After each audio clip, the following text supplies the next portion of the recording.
Hello, everybody. It's Grizzly from Lexington, Kentucky. From around the world, coast to coast. We have a special VIP backstage. You're not going to believe who it is. Somebody special. Writes many books. Ain't that right, Mr. Carter? Yes, sir, it is, Grizzly. I'm all right. Why don't you tell us a little about yourself? Well, I've been researching Sasquatch for 12, 15 years, somewhere in there. You know, kind of a blur as to when it started, but I'm with BFRO as we speak today, and I've had 100 reports published to BFRO. And I've spoken to about 350, 400 witnesses and counting. It's just crazy that people are coming out of the woodwork. But I've led 4 expeditions for BFRO, 3 in Missouri, 1 in Illinois. I've been, I've consulted on Finding Bigfoot, the Animal Planet TV show, the original one for Kansas, yes, Missouri. And that's really it. I was a rock and roll drummer for 20 years. I did comedy for about 5 years and did real estate for 25. I'm still there, sort of. But the Sasquatch thing has completely taken over my body and my mind. You know? Oh, I see. So how did you get involved in that? Yeah. So no, I've seen a lot of things, done a lot of things, as many have, you know, and so I had to write a book because, you know, after having 100 reports published, I had just a pile of really cool reports, you know, and I thought, well, I'll put a book together because some of them were darn interesting, you know, and, you know, I put in my, you know, theories of structures, and they can count, they have a language and everything that kind of goes with it. But then when I started doing the podcast thing in 2020, that's when my first book came out in March 2020. COVID came out, so everybody was trapped, and I had, you know, a captive audience, so to speak. Well, I got nothing to do. I'll listen to this guy, you know. So, but people started calling me and contacting me from that first book because they had stuff that they wanted to tell, and nobody would listen to them, or if they did, they kind of made fun of them, mocked them, you know, because it was a paranormal, quantum, abstract, esoteric skill sets that are outside the ape only contingent. And so that's where the second book came from. Actually, there was 4 books. I condensed them into 2, you know, first edition and second. I'm working on a third book now because stuff's still rolling in, and, you know, that's kind of where I'm at, you know. So how'd you get involved in this? What made you get your right foot into the field and get you dive deep into it? Well, probably like many, I saw In Search Of with Leonard Nimoy, and he had the Patty film on there. Of course, back then it was a big hoax, obviously a guy in a suit and blah, blah, blah, blah, blah, you know, until it comes out with it. Well, they didn't have the technology to make that kind of suit, and they probably barely have it now, but they certainly didn't have it then. So that got me hooked. And, you know, and that was when I was about 10. And I always had this feeling, or I won't call it knowledge, but a feeling that there was more to the world than they were telling us about everything, you know, paranormal, Sasquatch, UFOs, everything. I just always had this knowing that, well, there's more, because there's just too many weird things going on. And I was aware of some weird things at a young age, and that's where it started, you know. And then my wife and I went on a vacation about 15 years ago to Washington State, and took a hike, hopefully to see something, but we didn't see anything. But I found a geocache box chained to a tree. You know what the geocache thing is? No. It's a game where people worldwide, you give somebody coordinates. And yes. Yeah. And so what you do, and they leave something there for you to open. You open it and you take something out and you put something in, and then you leave the date, this little log. Anyway, so when I opened this box, there was a Bigfoot researcher card in there. And so, oh, well, I'm supposed to see this. This is cool. So I called the guy when we got back home and said, how do I get in to be an investigator? How do I, what do I got to do? And so you have to go on a couple expeditions. I made investigator very quickly. In fact, I started taking over for the guy doing the expeditions here in Missouri because he wasn't doing a great job. And so Oh, wow. I took over and started doing expeditions, and so that got me into all this. And my first expedition, I watched one vanish in front of me on a thermal overnight, and that told me I need to get off the train I'm on and get on another train, leaving another station to the quantum, perhaps paranormal aspects. And paranormal is not a dirty word. I think woo's kind of a dirty word. Paranormal just means it's not normal. So it doesn't throw all kinds of things in there. It's just, it is a catch-all phrase. But that's what got me going. And here I am. So you said you had one on thermal and it just disappeared. Yeah, the thing was, we had and this area has now become one of my research areas here in Missouri. It's very active, and I would say 90% of the time I go, I have something happen to me. I find something that tells me they're still communicating with me. So, but we split into two groups on the expedition. There's a night op, and this one group, we started in one spot. And we walked slowly toward a certain point that was about a mile away. And they were going to take this road, a long road around, and make a circle and join us back at a certain spot. Well, they got lost, and we were down in a holler, as were they. And so the radios were not working. We had two-way radios. They were not working all that great.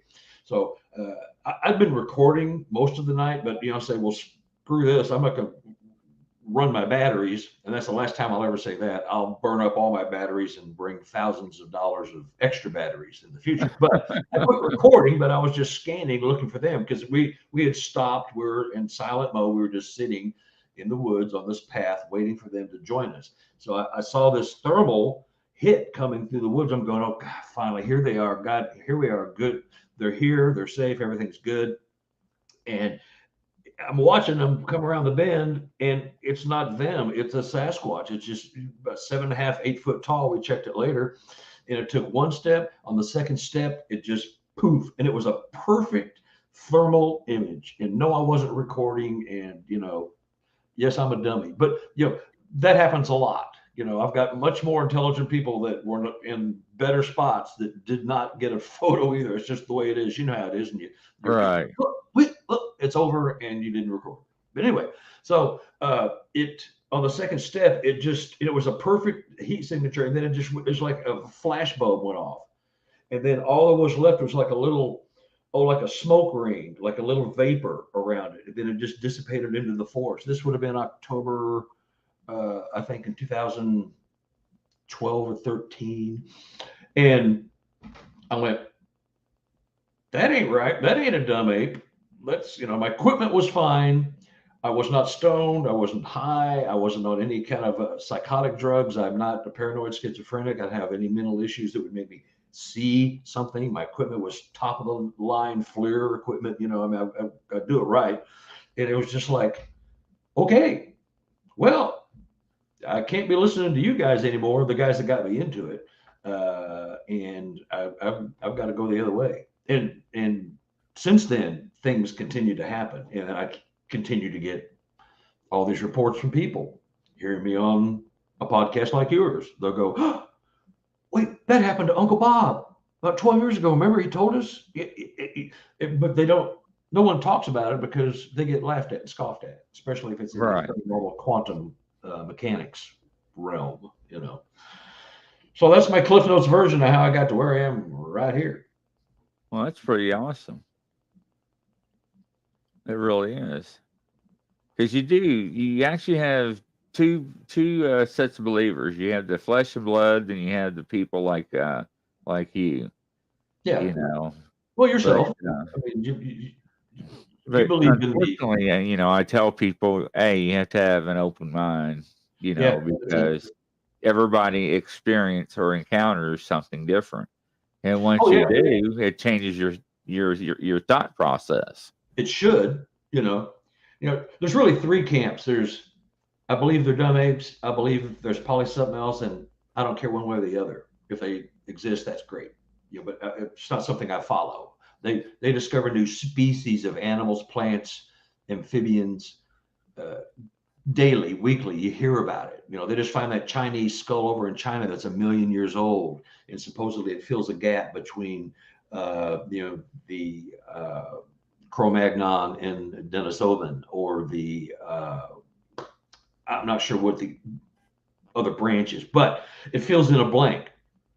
And not that I believe in evolution, but that's what my example is, that they're discovering new things every day. So, and just, having an open mind doesn't mean you believe it. It just means you're going to consider it. That's all it is. I'll consider that, it's my Brussels sprouts theory. I don't really like Brussels sprouts, but if someone puts them on my plate, I'll pretend to eat them, especially when I'm at somebody's house. And actually, I'm lying. I love Brussels sprouts, but that's my theory. Is if you put something that somebody doesn't like on your plate, you just kind of move it around a little bit, make it look like you're eating it, and it make sure the host is happy, but you don't really want to eat it, But you're going through the motions. Same thing with this, if you're interested in the subject, have an open mind, because we are all taught from the day you exit the birth canal. We're all taught how the world is for the first 20 years of your life, from preschool to high school to maybe 3 or 4 years of college. You're told how the world is. You're handed books and you're taught things, and the social media, everything tells you this doesn't exist, this does, this might, UFOs don't exist. Oh wait, they do. The government lied to us. So we're already screwed with, false data in our mind. So when you see something, you go, is that a UFO? No, government says they don't exist. That's probably Jupiter. If you see a Sasquatch, well, no, they don't exist. So it's a guy in a suit. So we're conditioned not to believe these things anyway. And it's only after you get out of the environment where you're constantly being educated and into the environment where you're being, programmed, which is all kind of the same thing. Then you start going, well, that doesn't really make sense. Let me look into that. So that's kind of my theory on all that. We're programmed. When you were born, 6 months later, you already, knew certain things about your parents. You knew the house, but once you get into preschool, 2, 3 years old, you start getting taught how to read, write, and so you're managed. Your education is managed, and we don't have any choice, And so, 20 years of that, and no wonder a lot of people just don't believe some of the things they see, because they don't exist. And I agree with you. And I always tell my guest on the show, my interviewees, that we are conditioned. The scientist tells us what does exist and what does not exist. They tell us what we do not hear, but we have heard. Yep. And, we have, I call, monsters that wash upon beaches across the globe. As they don't know where they come from. They don't know what they are. And one thing I don't understand, they don't come back with a flatbed truck, pick it up, take it back to the lab. The city government or the government comes with the backhoe, digs a hole in the beach, and buries it right away. Yep. And they don't take any samples. They may already have one. You know what I mean? Could be. That's my thing. The government knows about Sasquatch. Trust me, they do. Oh, absolutely. Hands down. They've already been lied to, so they're going to lie to us as long as they can. The good thing is that the technology that us mere humans have in our hands nowadays, the new Apple phone that can take a picture of you before you were born, that kind of stuff. There's all kinds of technology out there. So there's going to come a point where they just can't lie anymore. And that's the thing with the UFO. Somebody slipped that out, the Tic Tacs, whether it was intentional or not. They threw us a bone to shut us up for a while. Well, we're going to look into that, but we're pretty sure that that's not our technology. We can't do that. It wasn't made here on Earth. We'll get back to you. So they shut us up for another couple, 2, 3 years. We go, ooh, goody. They finally admitted it, but we're not getting anything out of it. We got zero more data other than we don't know what it is, but we do have a video of it, and we didn't make it, so it's not from here. Other than Yeah, that, but what are they prepping us for, though? That's my question. good question. That is, the theories abound about all that, whether it's an alien takeover or the coronavirus vaccines. We have already started to be set up. And once what if something in our bodies is on a time release mechanism, and 5 years after you get the vaccine, you turn into a zombie or a programmable human, that just takes his paycheck and dumps it into the government, which we're already doing anyway. Right. But yeah, but who knows what they're prepping us for, But I think the reason, my main contention is that the reason we don't know anything about the Sasquatch is because there's so much more to them than just another undiscovered species on the planet. If that was just another ape, they're showing up, new bonobos and chimps and Spider-Man, all kinds of different new species. The Amazon jungle, they've got monkeys that haven't even been processed yet. I mean, there's so much stuff out there. So what's the big deal? There's two main components, but I think they are vastly superior to us intellectually, and they have skill sets. Whether they can change their vibrational frequencies, they do have a language. I know they can count. I got that in my first book. They can count, and they don't do it all the time, but in certain situations they will count to let others know there's humans in the forest or what have you. But that reason alone would be, well, we can't tell anybody that, and the other camp on that belief is, well, if they admitted that they existed, they are a cousin of man, then we'd have to shut down all of lumber, all the paper, Follow the all the money. forest. We'd have to shut everything down, and millions of jobs, billions of dollars would be frozen, just like happened with the ivory-billed woodpecker so many years ago. That the spotted owl. Yeah, spotted owl. Yeah, they clamped everything down. Well, that torqued off. The government loses the revenue from the the parks, income, the national parks. Follow the money. Lumber and paper companies, same thing. And I've got a really good story about that in my second book, where a guy was on a Canadian crew, and a lot of things happened, but he was basically working for a tree planting crew, and they said, you didn't see anything, you didn't hear anything, you say a word, you'll never work in this industry again. Try me. I mean, and that's a threat, and that happens a lot. You didn't see nothing, So anyway, I think that's why they don't say anything about it, because they are superior to us in many, many ways. We look at them and go, they look like a gorilla. How can they be superior to us intellectually? How can they have these skill sets? It's like, well, they can have these skill sets because they do. And we as humans probably used to have those skill sets before we progressed ourselves to the point where we don't have to do anything. We don't have to think for ourselves. We have a car, we have a computer, we have a phone. Those three items alone make us lazy. Humans, we absolutely have the worst night vision in the entire planet. Insects can see better at night than we can. So we've got to the point where we're so lazy, and we just don't need to use the skills we used to have, because we have things to do it for us. So we can sit back and get fat and watch TV, and whatever else we want to do. So I think that's why they don't mention them, and they go back in history. There's not a indigenous tribe in the North American continent and most of the world that does not have a word for Sasquatch. So there's something to that, unless there's 20 million people that are hallucinating over the eons, or hey, there's something out there, Well, basically, you took all the words out of my mouth because I usually say the same thing on every show, and Yeah. that's what I kept saying: follow the money. Yeah, no, absolutely follow the money, and that's what it's all about, and all the lobbyists and all that kind of stuff, and I have a witness. She's not in one of my books.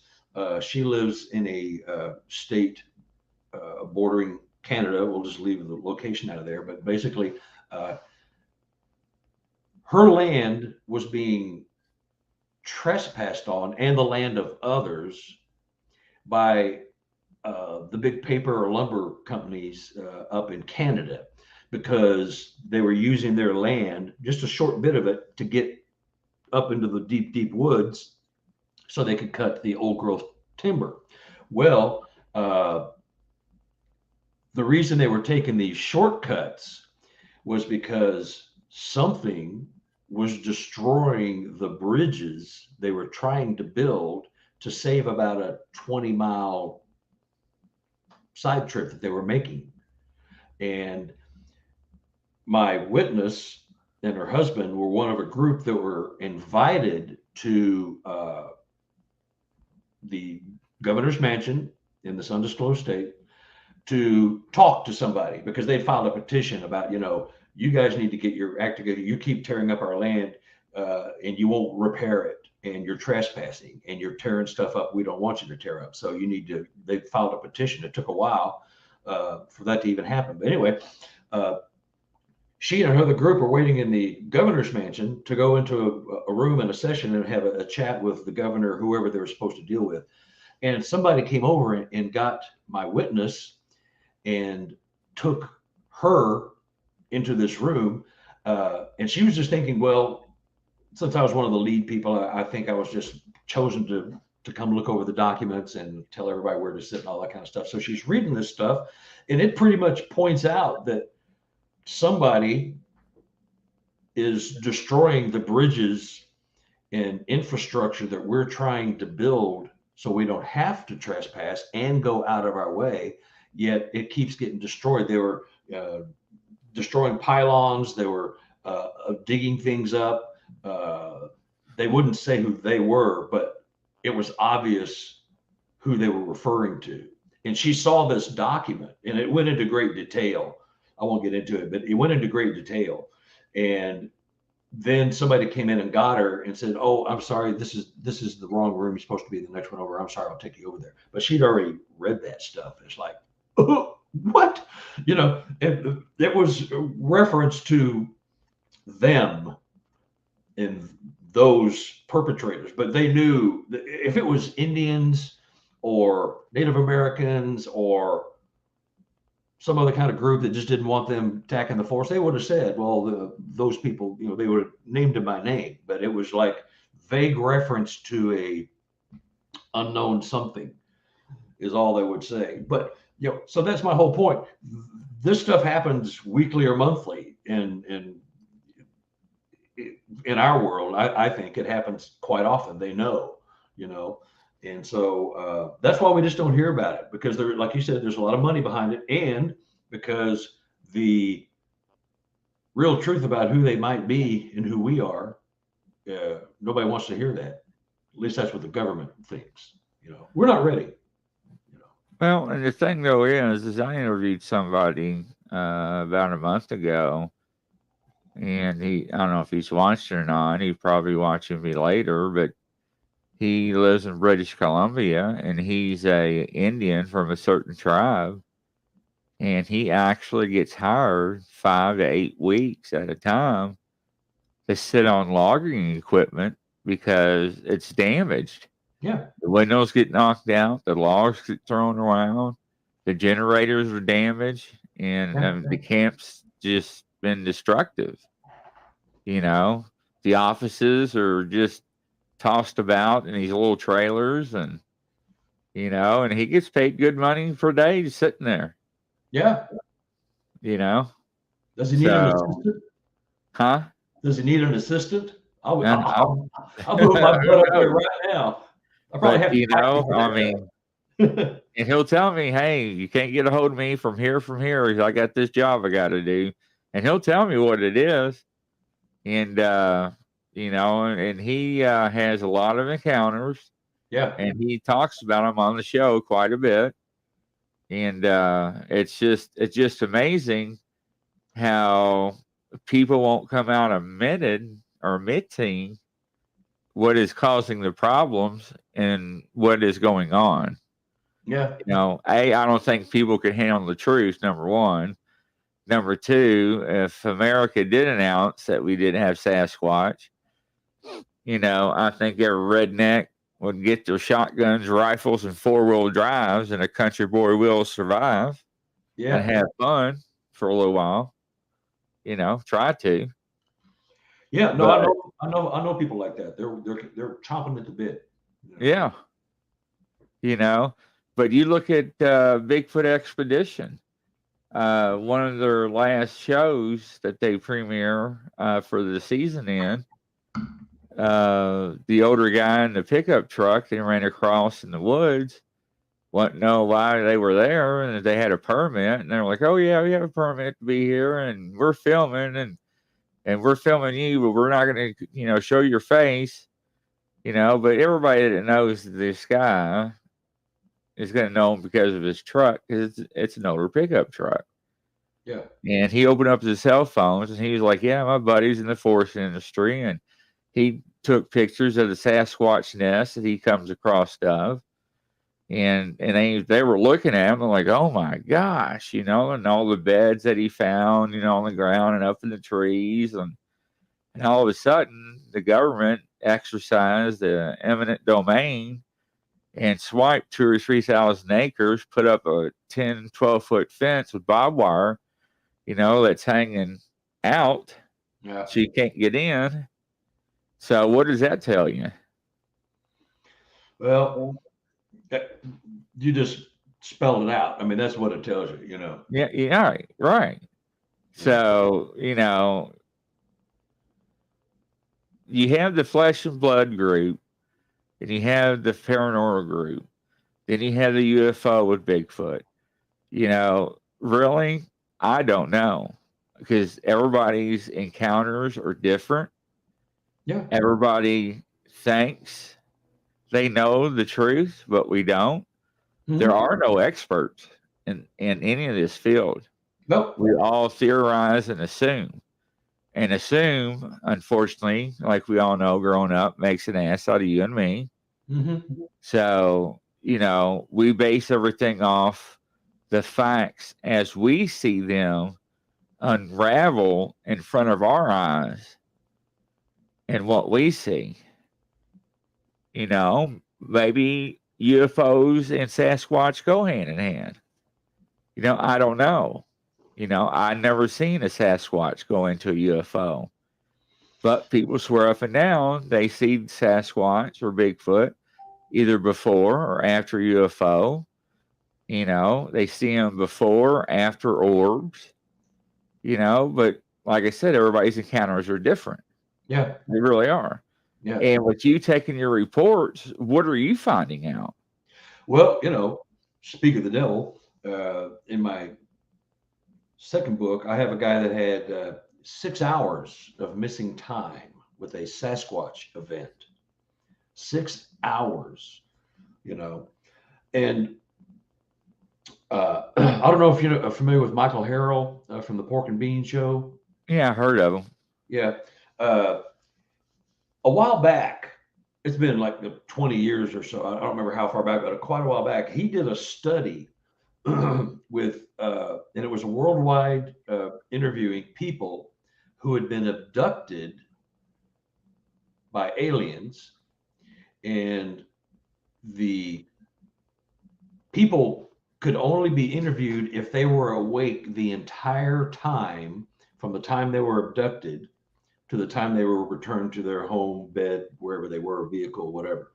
And so they were interviewing to see what races of aliens were also seen, not the humans that were abducted, but what other species of aliens were seen.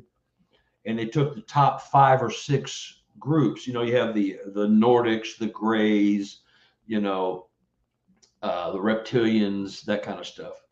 And so Sasquatch was in that 6 as something most people, I think 70% had seen Sasquatch on the craft. Were they taken, abducted for experiments and research like most humans are? You know, they take women, they impregnate them, they have their babies much quicker than we would. Cattle, horses, you know, all those kind of, you know, research, DNA, where they're, you know, taking the tongues and the eyes and certain, you know, soft tissue. They saw Sasquatch. So my first thought was, well, maybe they're abductees as well. They're just another form of life on the planet that needs to be researched, but not walking around mingling with everybody like, hey, what's going on? You know, Right. hey, Reptilian Bob, what's going on? Well, not much, Sasquatch Sam. How's it going? You know, I mean, they're on there and they're supposed to be there. They're there because they're part of the game, so to speak. And this was all over the world, like Finland and Europe and, you know, everywhere. This was from all over, and it was a long thing. And you could, you know, I've got a list that I've got from him. I could probably try to find it and forward it to you, but it talks about the things that UFOs, aliens, and Bigfoot have in common. Theories, again, you know, but if they can come and go at will, like we know the aliens can, and they disappear in front of people's eyes, walk into a tree and do not walk out the other side, and disappear to vanish. Well, what the heck is that? You know, if that's not superior to us in almost every way, shape, or form, what is? You know, so if that's real stuff, well, we got to look into it. You know, there's something there. So I believe it's possible that there's, you know, and again, that's part of my schooling is that, well, that's just a dumb ape. He can't drive a car. He can't drive a UFO. That's ridiculous. Of course they can't. They don't even exist. So, you know, that sneaks into your head a little bit, you know, just because you're programmed that way. You know, I recognize it. I just discard it as soon as I can. So, but, you know, we don't know that until we know what they're hiding from us. We have to take everything, put it on the plate. You know, Yep. to not do so would be disingenuous to research. You know, outlandish, crazy, and bizarre as it might seem, put it in the pot because you don't know. You That's know, right. You know, don't. and here, if the government even tells us, yes, Sasquatch do exist, and no, they're not aliens. How do we know not to believe that? You know what I mean? Because Right. they've lied so long, so the lie will trump the truth because the truth is always tainted, you know, with a little bit of disinformation, you know. So yeah, it's a conundrum, but that's why I'm into this, you know, is to get these stories out of people seeing these beings, and their beings are not creatures; they're beings doing and saying amazing things that you can't explain. Yeah, and so too many people are coming out, and you know they don't want attention, they don't want their names out, they don't want their locations. They just want to tell their story and get it off their chest and hear from somebody. And I will explain it away if I can, but if I can't, you're on to something. You know, I mean, is it a guy? Is it a bear? Is it whatever? I look at everything logically and realistically, and if I can explain it away with potential terrestrial explanations, I'll throw that out there just because I want to be honest with folks. But, you know, at least 40-50% of it, you cannot explain the things away that they're telling you. You just can't because 500 other people, 500,000 other people are telling the same story to people right now that aren't listening or don't want to listen, don't want to hear it. So they shut up. So, you know, you have to consider almost everything, you know. And I've been attempted hoaxed a couple times. There's a couple of people that go, yeah, okay, I caught you. Okay, you can interview people certain ways, and you'll know a hoax when you see it. But Sometimes. don't get me wrong. You got little Johnny out there in the woods running around in an ape suit drunk trying to play jokes on people. Come on, it happens. Yeah, well, that's how you get shot too. Yep. That's that guy in Idaho. Absolutely right. Yeah. So, But, talking about what you're saying is absolutely true. And people need to open up their minds and they need to think outside the box. yeah. And you got these people, and I'm going to throw this out to all the admins and moderators on Facebook. Thank you so much for letting me live broadcast on your groups. Thank you. I greatly appreciate that. But you got some groups out there that are only flesh and blood only. Yep. But then you look at the reports and people's eyewitness counters like yours that you're getting and you saw, and you're like, there's more to it. Yeah. You just can't throw the baby out with the bathwater to take 100-year-old saying and throw it in there, Right. So here's an example. You're been married for 20 years. When your spouse is full of crap or not. And you go camping.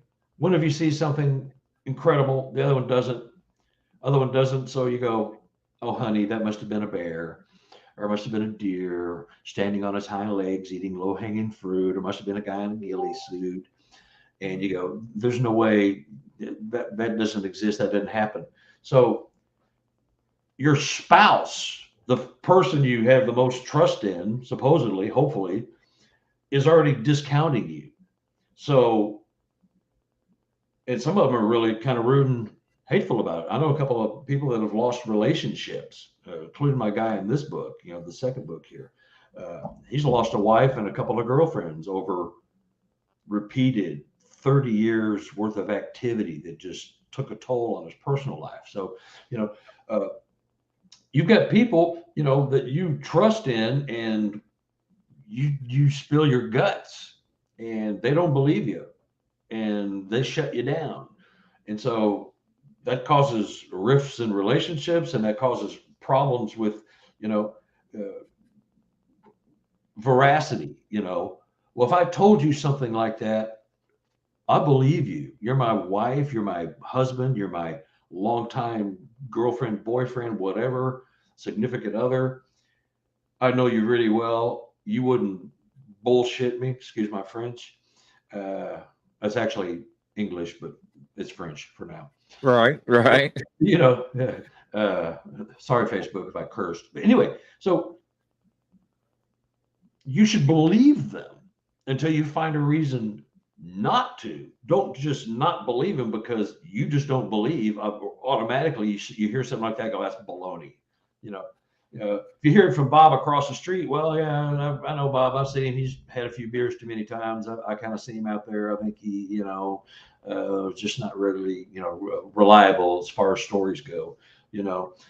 But if you can't tell, have that conversation in private if you have to with your spouse and go, well, if you saying that, I believe you. I can see in your eyes. I can see your emotion. I know you have this experience. It's even a little different if Bob goes hunting with the guys and they all come back with, oh my God, you won't believe what we saw. And they're all going, sure, you all sitting around the campfire doing fireball shots and you got smashed and you saw, an alien and a, Jesus Christ coming down out of the tree or whatever. So, you're going to discount that. But, when you're together, but you're separated and one sees something, one doesn't, or even if not, how do you discount something someone told you after 20 plus years of marriage or 10? I mean, you know them, when they're full of crap. If they got tears in their eyes and they're shaking and they're, I'm not going back in the woods again. That ain't baloney, You have to listen to that. And if you've just got any kind of decency or curiosity as a human, you have to listen to that. You just can't blow it off, And the same thing, the population is another thing that people debate about. And of course, since we don't know how many, where they are, how they're dispersed, where they hide, I think there's far more on the planet than many people will admit, or because we don't know. Look at the cave system that runs almost coast to coast in north to south, in just the United States. There's all kinds of places they could be, So you just have to have an open mind about all this. Nobody wants to believe that there's a whole other world going on outside the one they inhabit. Well, that can't be because newspapers and social media says it can't be. So that can't be. So, but the cave system, the sightings, the 411 missing. I mean, there's all kind of a cluster, and they all kind of happen in the same areas in the country, including Canada and Alaska. So anyway, it's just a conundrum, but I'm just going to fight to the death, on that we should listen to these people. If I'm wrong, I'm wrong. It's just theory, like you said. There are no experts. I'm no expert.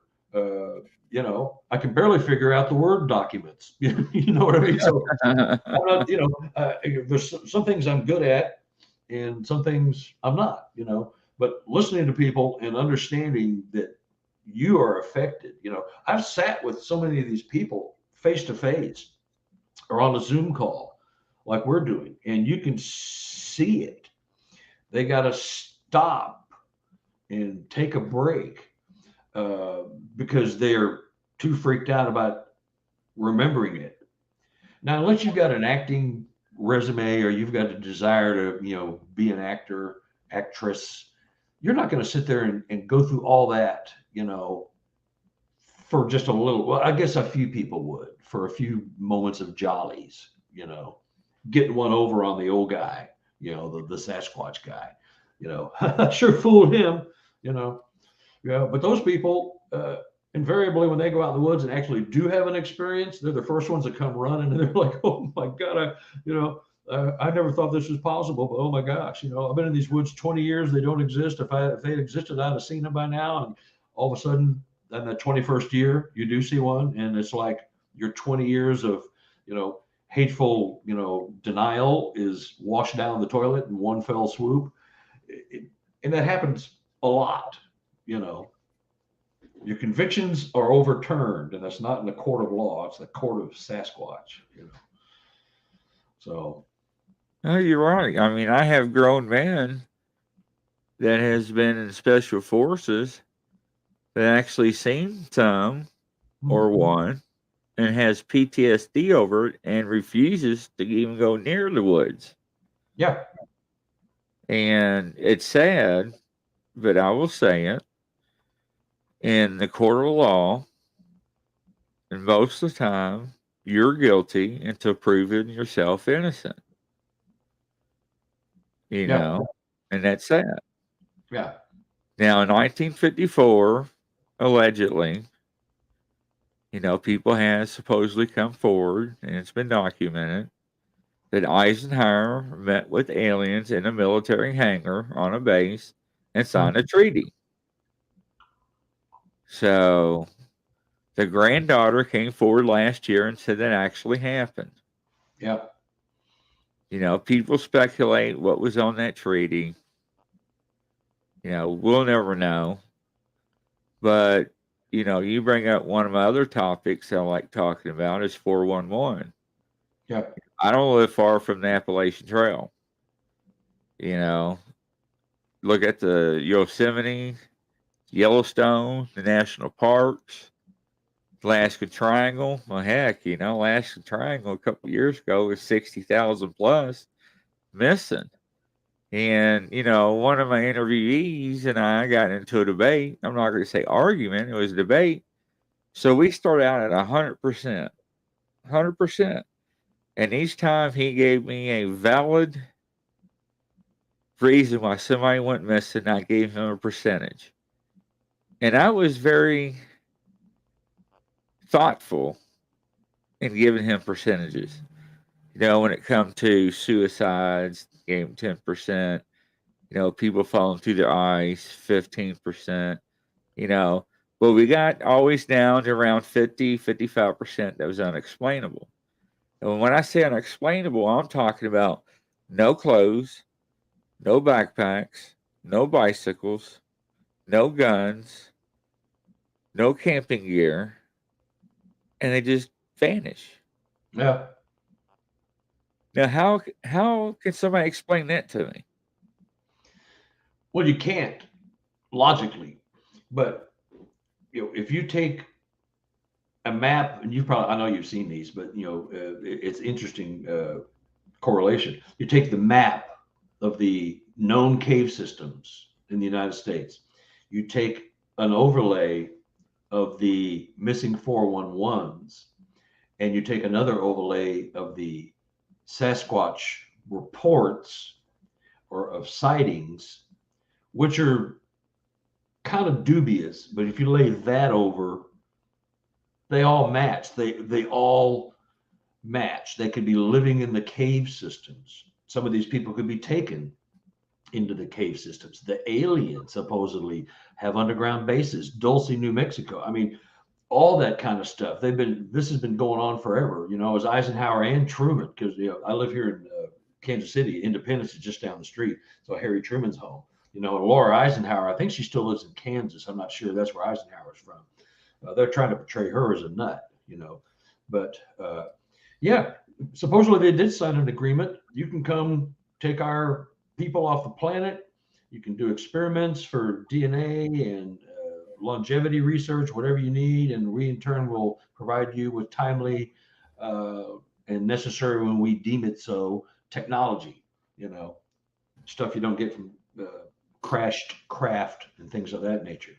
So, but yeah, there is something going on, and if the ETs, aliens, live underground, as is often reported, theorized, and all the battles in the underground bases, you hear in New Mexico and Utah, some of these incredible firefights went on between aliens and humans.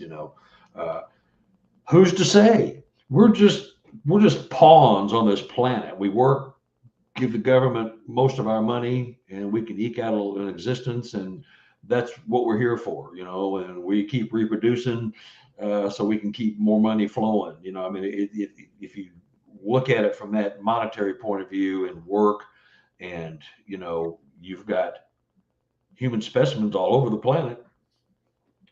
So why not? Because no one wants to believe that kind of stuff is even possible. That's so Star Trekian, Orwellian. That just is impossible. That would not happen in a million years. How do we know? We don't know. The more far-fetched takes more incredible proof or evidence. And that's another thing, is evidence. You've had, Grizzly, you've had your experience. I've had my experience. Other people have their experiences. You can't take that away from anybody. You can say, you're full of crap. That didn't happen. You saw something. You had a bad taco for lunch or something. You were sick, something. That couldn't happen. But you talk to people who are having these things, and they're like devout, and they are like, no, this is what happened. This is what I saw. I'm not a drunk. I'm not an alcoholic. I'm not a druggie. My eyes are working fine. I'm not paranoid schizophrenic or schizophrenic, which is only two of the really known maladies where you can actually hallucinate something that's not there, other than PTSD. And those are in specific, incidents.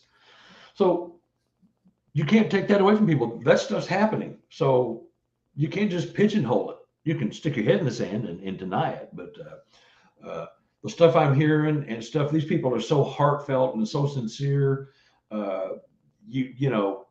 95% of the people I talk to, by the time I get through with a pre-interview and other things, this stuff's going on.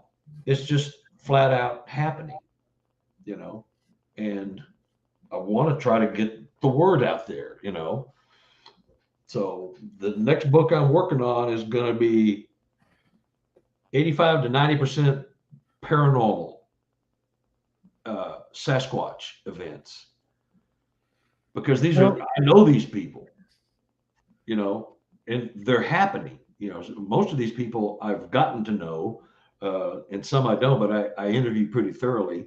And so, I know this is going on, and just nobody wants to talk about it or admit it. And you said that over and over. And it was a couple of weeks ago I couldn't sleep, because of my pain level and so forth. And I was up past 6 o'clock in the morning, and I kept thinking about what you said, and other people said to me the same thing. Then I stood back and I looked at the community on Facebook, how it's not united and how they don't share their experiences with each other or evidence with each other.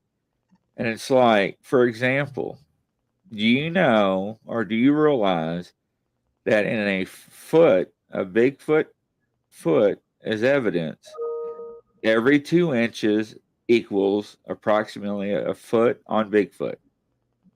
Do you realize that? Yeah, it's about the same with humans too, isn't it? I mean, Yeah.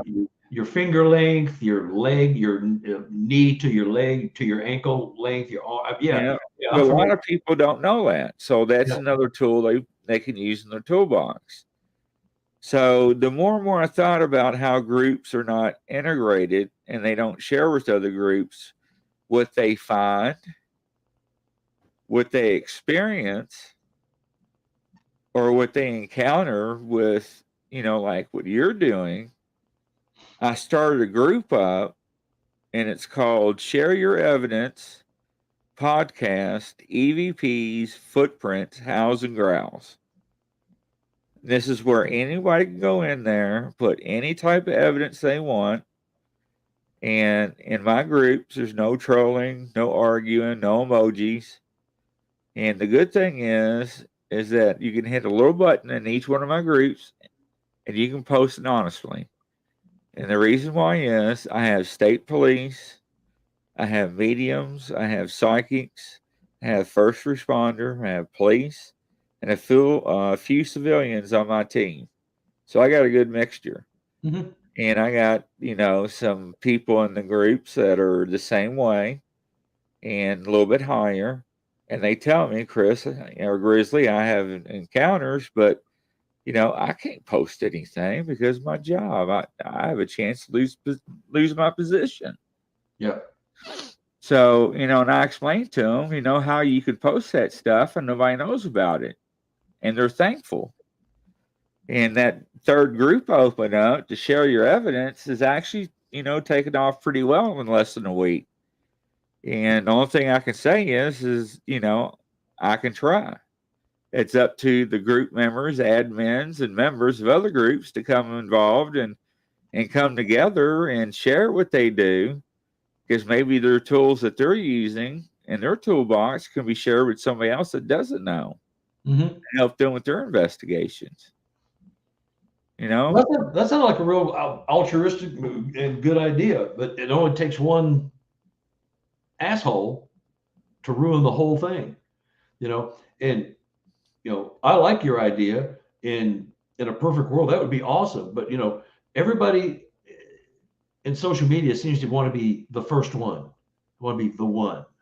The one or the one that knows all the facts and ones that are true. Yeah. And Okay.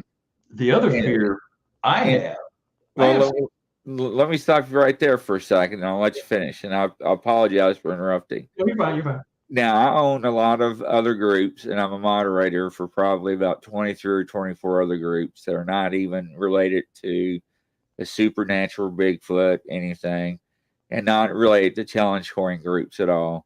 But I'm, into challenge coins and so forth. And I did the same thing for the challenge coins, but it was only admins and moderators across the board for all the coin groups. So if little Johnny acted up and didn't fulfill his part of the bargain on his trade or paid for his coin, you would come on to this group and say, hey, little Johnny didn't fulfill his fulfillment on this trade or didn't pay. I booted him from his group. Well, all of us on the board with you in this group would find out. We would all take the same action because we know it's going to happen to us, so we're going to cut it off before it happens. Mm-hmm. And it worked for the longest time until two people got in an argument.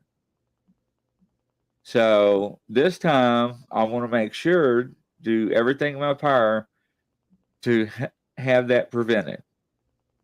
So I thought about that. So I'll go ahead and let you continue, because you made that was a valid point. No, yeah. And so my other thing is the sharing of data. I've had photos that I shared in confidence with someone. Do not share electronically. You can show somebody, but do not put it out there on the internet for everybody to see.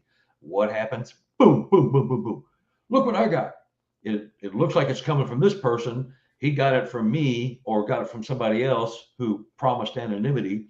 And I won't share it. Don't worry about it. I just want to know so I know.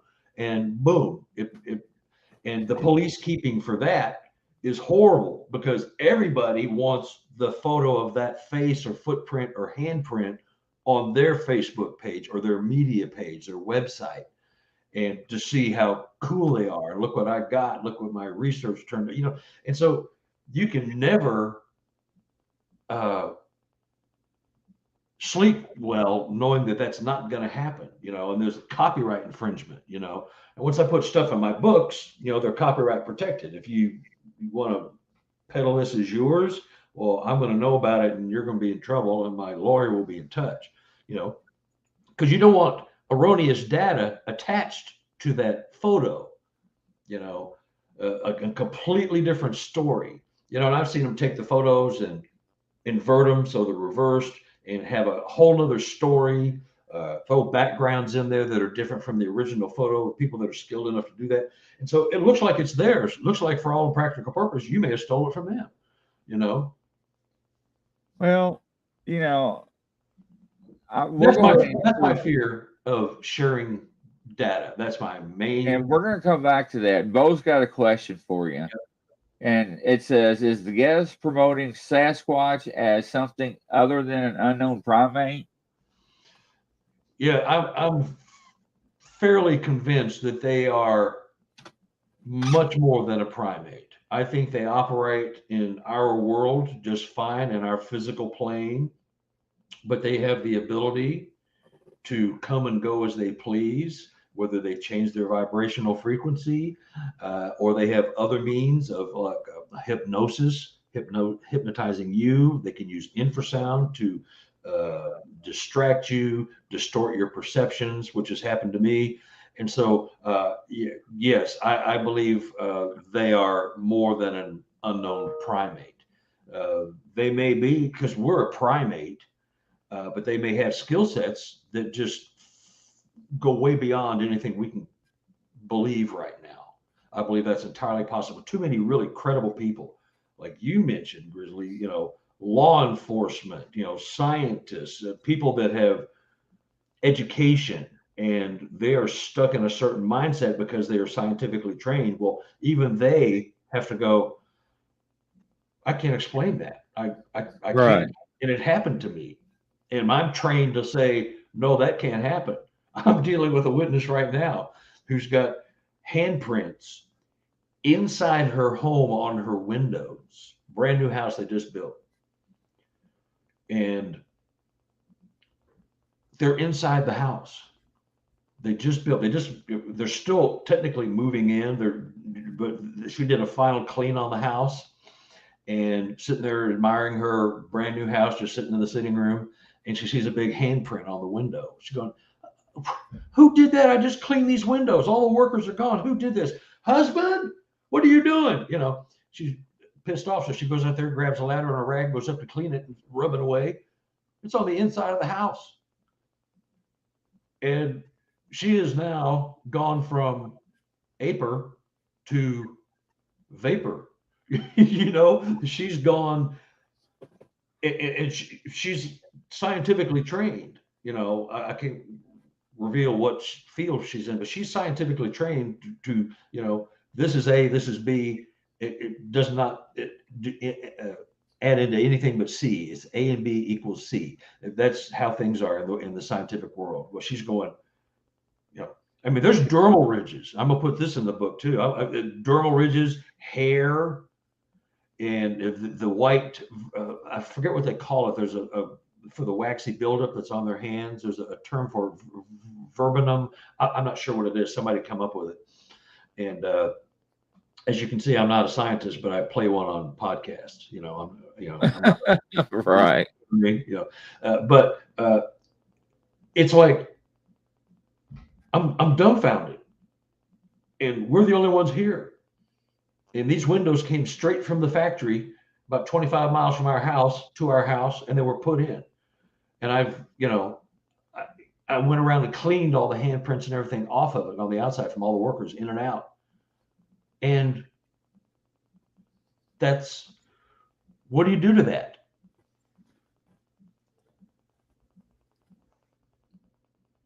Oh, see, Bodie doesn't like my theory. That's all right. That's And everybody has their own theory, and we said that at the beginning, Bo. Yeah. And everybody's own theory actually comes off their own independent experience. Yeah. Yeah. And everybody's experience is totally different. Yeah. And there's a lot of things that I have been told on and off the show that has like blown my mind, that I think they have ate mushrooms out in the field. Yeah. And saying there's no way. But then I go back and think, well, if Bigfoot exists and now people are seeing Dogman, then what about the other ones? What about the Rake, the Goatman, and Pope Lick Monster and all this other stuff? Mm-hmm. All these are folklores or legends.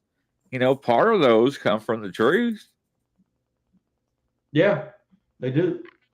People are seeing something.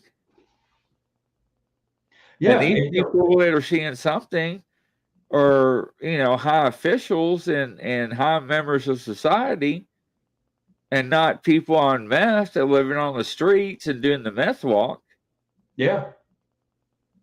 Yeah. Some of my best reporting people are cops, pilots. Yeah. Law enforcement, military trained people. Just the facts. You're trained to observe, take the notes. You're not to judge. You just take the facts as they're presented, and in legal terms, you hand it over to the courts to decide if there's a crime.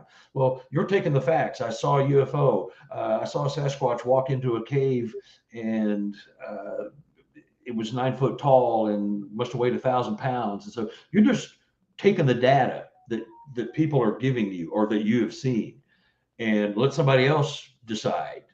Keep your personal things out of it. And people are taking that data and going, well, it is what you said it is. It's what else would it be? It's just too many people.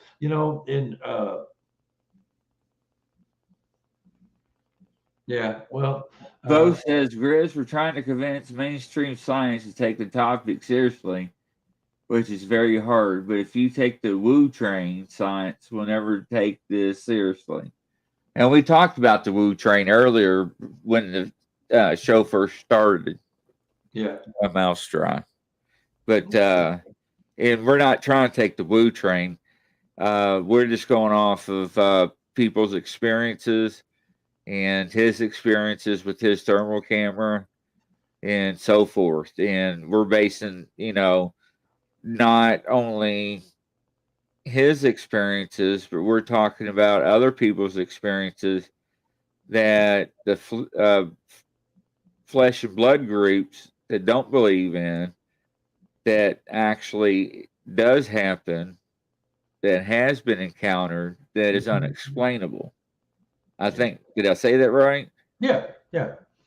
Well, BFRO's stance, and I've had arguments with Matt Moneymaker on this, is that we don't want to discuss paranormal or quantum aspects because it's hard enough to get anyone to believe that these beings exist in the first place.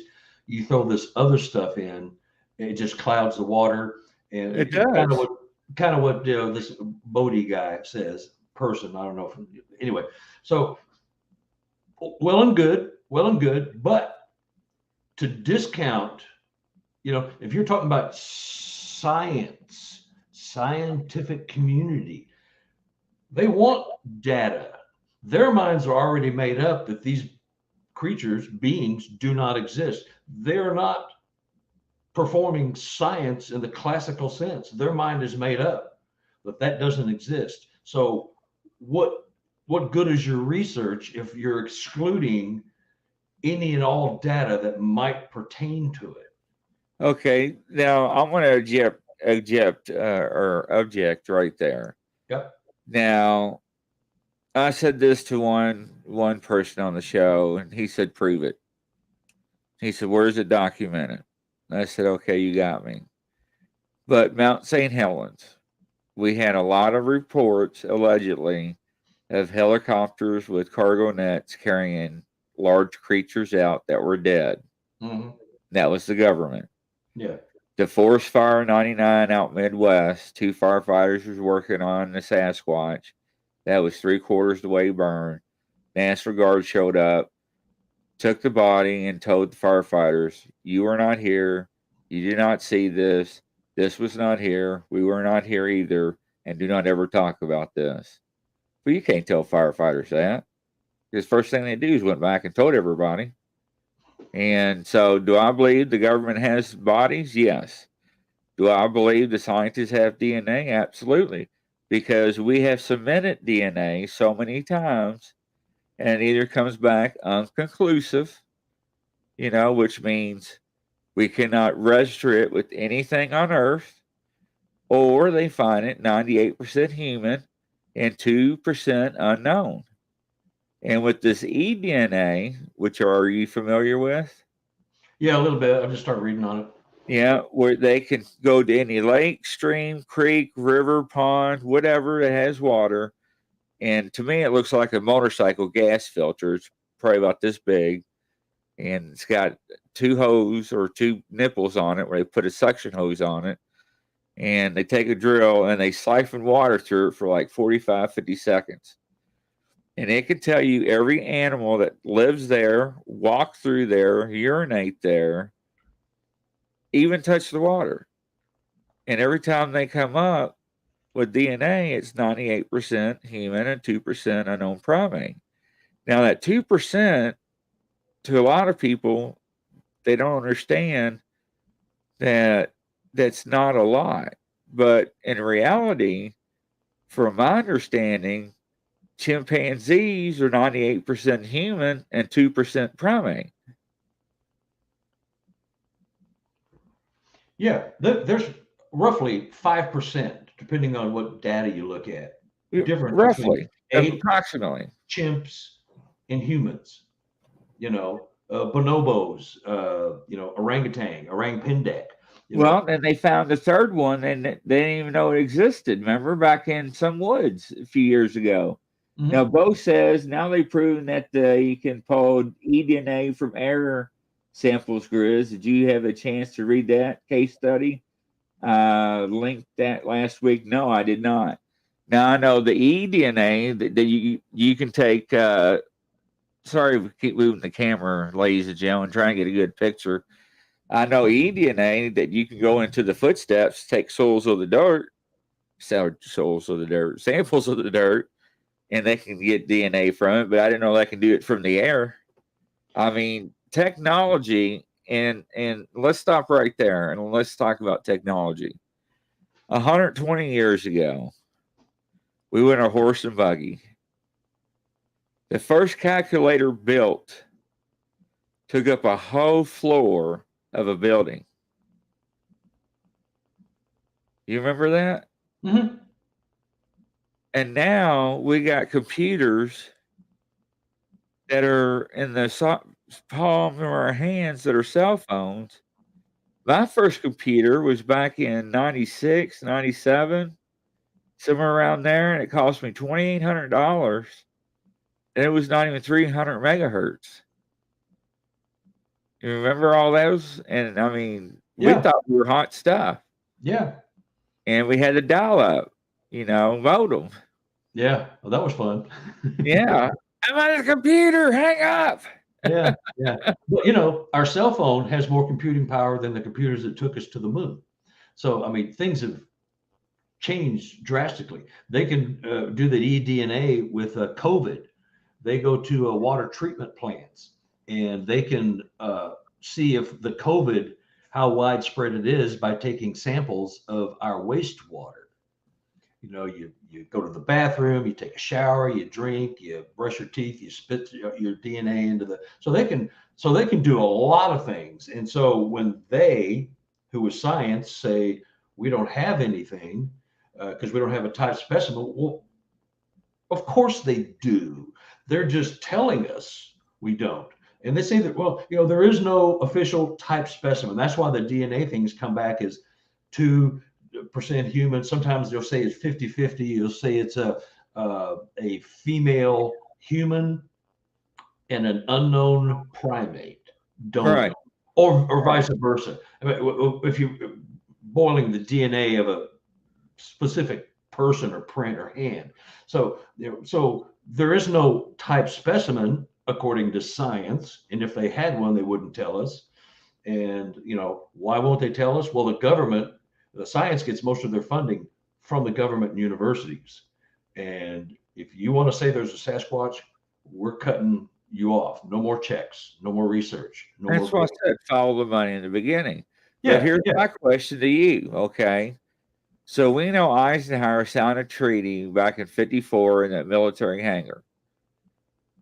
Everybody said Hitler never had a flying saucer and it never flew.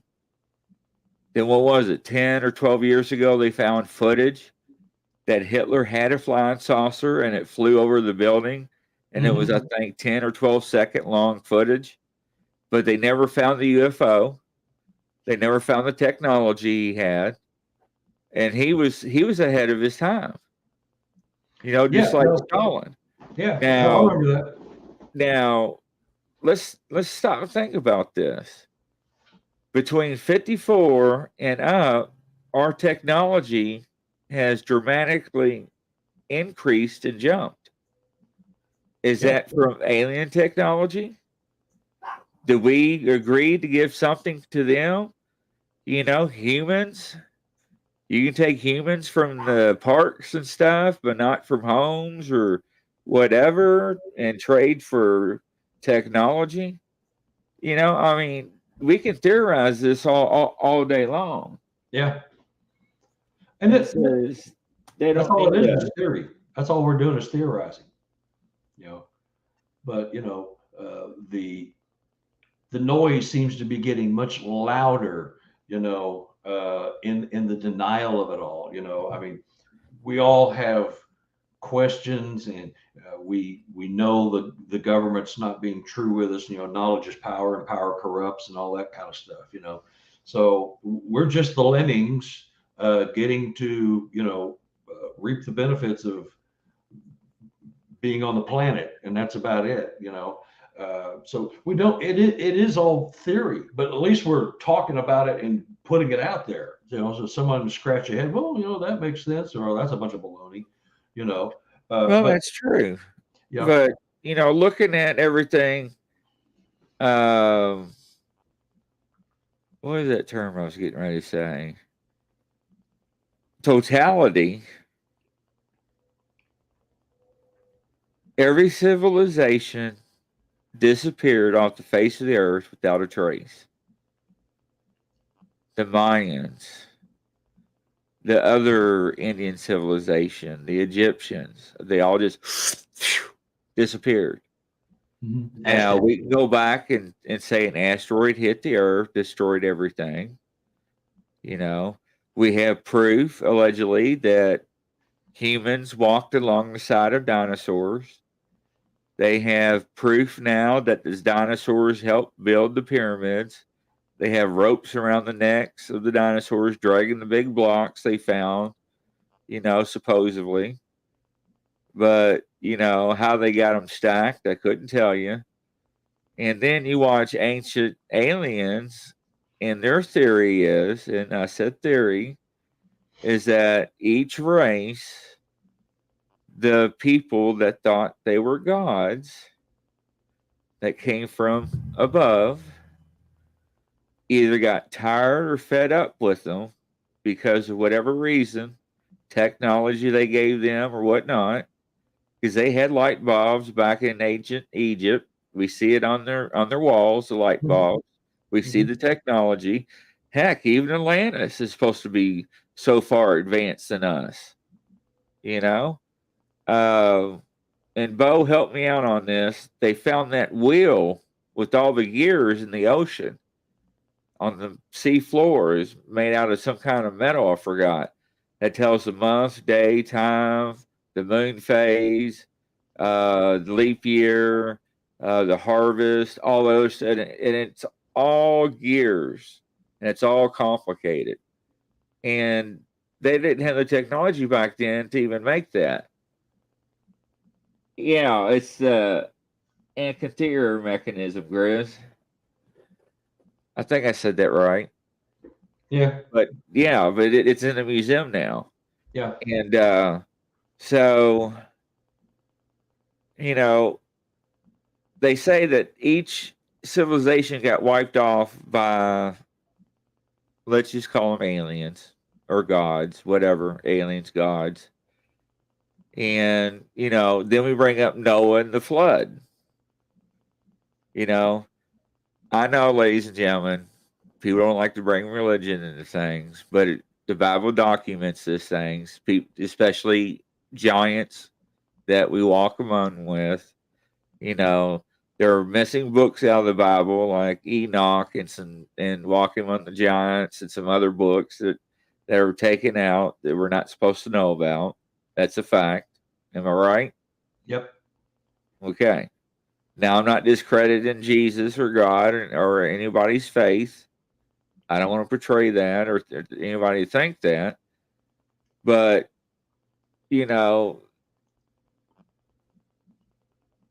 people just don't disappear for no reason.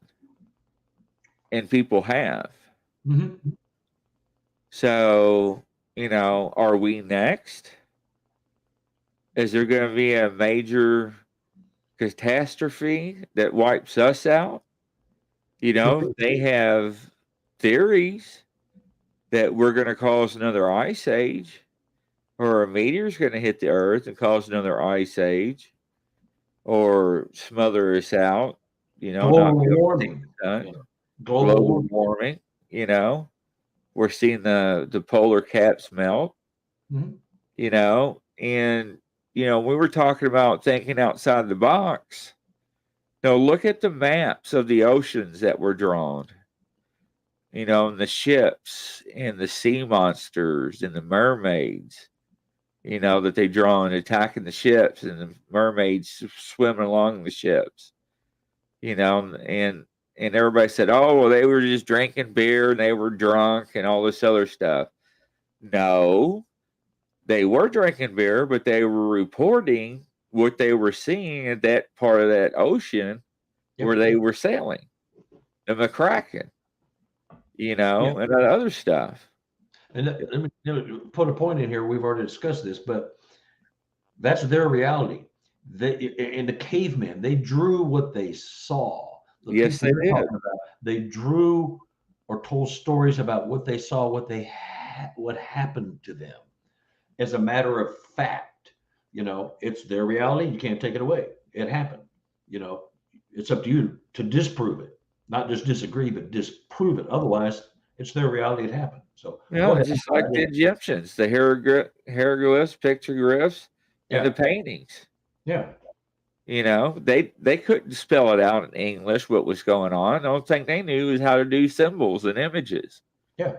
They have people in space outfits. They had pictures of light bulbs, pictures of airplanes, pictures of helicopters, pictures of bombs. I mean, how else can you take that? Yeah. And all the gods came from the sky. Yeah. Virtually all of them.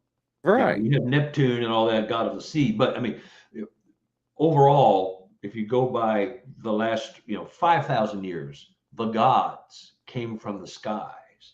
Right. Something never seen. In World War II, there was an island, I think it was somewhere off of Guam, but out in the middle of nowhere. there were islanders who had never ever seen an airplane ever. One of our biplanes flew over. It was a single winged, not a biplane, but a single winged aircraft that was flying stuff back and forth and mapping the ocean. And they saw this and they thought it was a god. So what they do, they built an airplane out of straw and they worshiped it. That's how real that was. I don't remember the tribe, but it's in the South Pacific somewhere, but it's an incredible story. And every time the planes flew over, they were rejoicing. The gods have come to see us, you know? So that's not a hoax. That's them seeing something that they can't otherwise define because they have no touch with humanity ever, just like the Amazon, headhunter groups and groups that are like, have nothing to do with humans whatsoever. So, but that was their reality. They saw it and they worshiped it.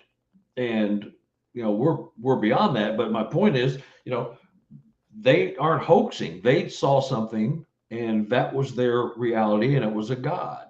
And like you're talking about Atlantis and, and all the things that they probably had and probably, I believe they did have, that was just the way things were. You saw something, you wrote about it and no one accused you of being full of crap. Right. Total roundabout now. Now there's hoaxers everywhere. Right. In the Bible it says chariots of fire. Yeah. And other things of I don't want to say machines, but flying objects that they drew to try and establish what they saw. And some of the paintings back then had UFOs in it. Yeah. Ezekiel's real. Yeah. Yeah. Yeah. No, it's just a funny conundrum we're in, I mean, you've had your experiences, I've had mine, I'm hearing from all these other people, and you just go, where there's smoke, there's fire, there's something there. And we don't have to be hateful and disagree and call each other names and all that hateful stuff, like you see in all the social media groups, everybody wants to be somebody, wants to be the one. Yeah. And I don't do drama, and I tell everybody that. It's like, and my thing is too, is if somebody has their own belief, that's fine. And if you don't like it, then I think you just need to scroll on. And that's the way I look at it. You don't comment, don't leave an emoji or anything on there. If you don't believe what they say and you think it's too far out there, or, for example, I just sent you that link to the evidence group. So, for example, if people take photographs, and some of them are blotchy, some of them are pixeled out, some of them are, in shadows. But as an amateur photographer, I'm not a professional by any means. I like taking pictures. But you see a shadow at 30, 35 yards in a bush, your eye can see inside that bush. Your eyes can see detail. But when you snap a photograph, that picture may not show up what you're seeing, but just that shadow. Mm-hmm. And they ask me all the time, and I said this in the beginning. They say, "Hey, Grizzly, is this picture or video real?" And I was like, well, number one, I wasn't there. Number two, I didn't take it. Yeah. And I've got a girl right here. Her name is Kimberly Cotter. And I don't know if you can see this real well on here. But her and her girlfriends, the book is called Unlikely Encounters. You can find it on Amazon. But her and her girlfriend was at a hotel somewhere out, I don't know, in the woods or something. And they were going to go out and do walking the trails and everything. And then as they were leaving, they were walking by the front desk, and the gentleman was like, "I'll say, ladies, where do you think you're going today?" And they're like, "Well, we're going to go take a walk." "Well, please be careful, ladies. It is bear season, so be careful to make sure you don't get too close to the bears." And she was like, "Okay." So they're walking along and everything, and I don't know, about an hour and a half, they're walking, and And Kimberly told her girlfriend, "Stop." She's like, "What?" She's like, "Look, there's bears." So her girlfriend starts to turn around and starts to jog off. She reaches in her purse real fast, pulls out a camera, and goes, snap, puts the camera back in her purse, takes off, and she starts jogging off or whatever. So thinks nothing of it. Goes home. A week later, she gets photographs developed, and she comes home. She's looking at them. She starts freaking out. She starts screaming. She calls her girlfriend up. Girlfriend thinks she's having a heart attack. She's like, "Calm down. I can't understand you." She's like, "You remember that photograph I took?" She said, "Yeah. Yeah, the bears." She said, "It wasn't bears. It was a family of Sasquatches, and one of them was holding a baby." She didn't have a $5,000 camera. Yeah. She had one of those point and shoots. Click, click. You remember those? Yeah. That's what she had.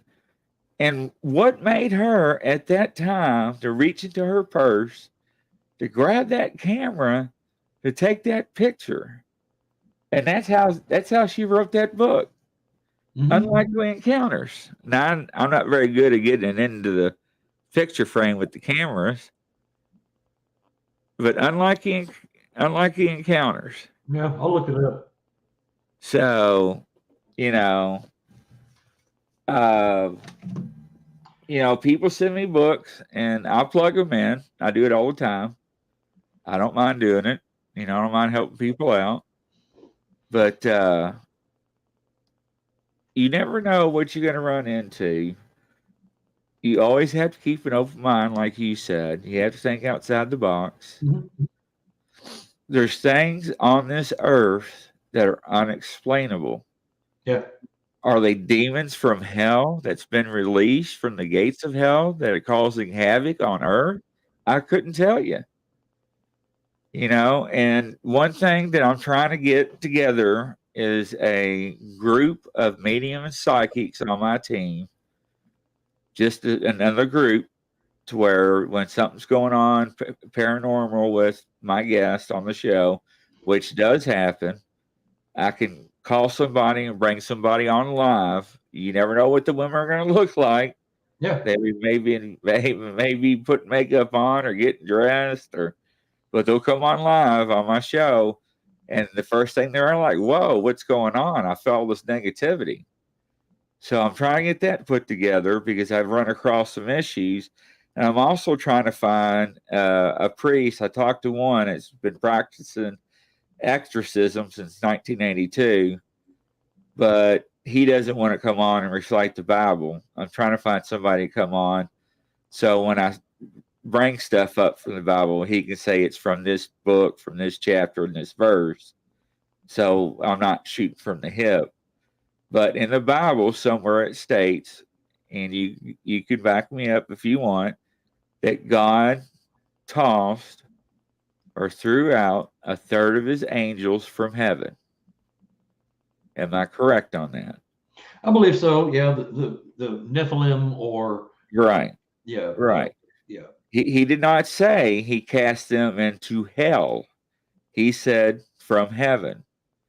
Now, from my understanding, some of them took the route of flesh and blood. Some of them did not. Are those the watchers that we are seeing? Could be the Watchers. Could be just Sasquatch. If that's what they do. I mean, that's their. Clans have their Watchers while they're sleeping during the day. But yeah, we don't know. My That's wife right. was brought up in a parochial environment, so she knows the Bible much better than I do. And uh, we don't know where they ended up. Her theory, and I don't disagree with this, is that when they were cast to earth, like you said, and not into hell, they were cast to earth to maybe regain their stature in the holiness. And some didn't, some did. That's her interpretation of the Bible. Now, you had the choice when you got here on earth to do good and get back into God's good graces and end up being respected being, or you could just be a total creep and end up going to hell. That was her interpretation of. I'm not well versed in that. But Well, I'm it's not either, and I don't proclaim, ladies and gentlemen, to be at all. yeah. And feel free to comment in the sections if you know about any of this. Feel free to comment or leave a comment. I'd be more than happy to share it. So, I want to address something here. The photographs.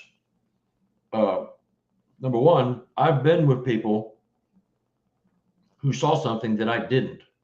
I wasn't like standing right there next to them, but they took a picture. And I've been there with somebody when they're taking a picture.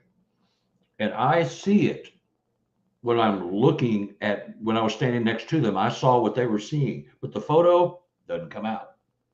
It's not there.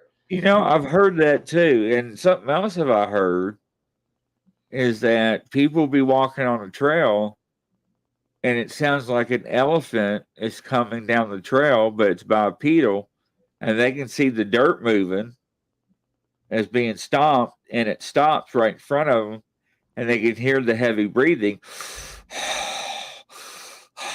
but they can't see anything. Yeah. That's the quantum changing the vibrational frequency. That's something mystical, but that does happen. Here's something. One of my reports for BFRO has a professional photographer. Guy's been all over the world. He was sent to the Sam Houston State Forest in Texas. He was there to take photos of a certain species of pine tree at a certain time of day. So the sun was going to be filtering through the boughs. They just wanted this for the Texas Monthly Magazine, which is I'm from Texas, so that's a big magazine down there. It's like, the Wall Street Journal. That's a big deal down there. He went there and was waiting in this clear cut for the sun to hit a certain, but they told him where to go exactly. There's a stand of trees, and he was just waiting. He had 2 cameras, a spare around his neck and one in his hand. He was just waiting for the right time of day, looking at his watch, waiting. And out of this clear cut comes a Sasquatch. And it stands there, looks at him, turns around, and walks back into the woods. He had a photo opportunity. He had 2 cameras. He couldn't get it up to take the photo. And then when that creature walked back into the woods, after he got his shot, he was waiting for a Sasquatch behind him. Could have been the same one, walked around, but maybe a different one. Threw a tree at him, pulled up a tree and threw it at him. And it came flying through the trees and landed in the middle of the clear cut.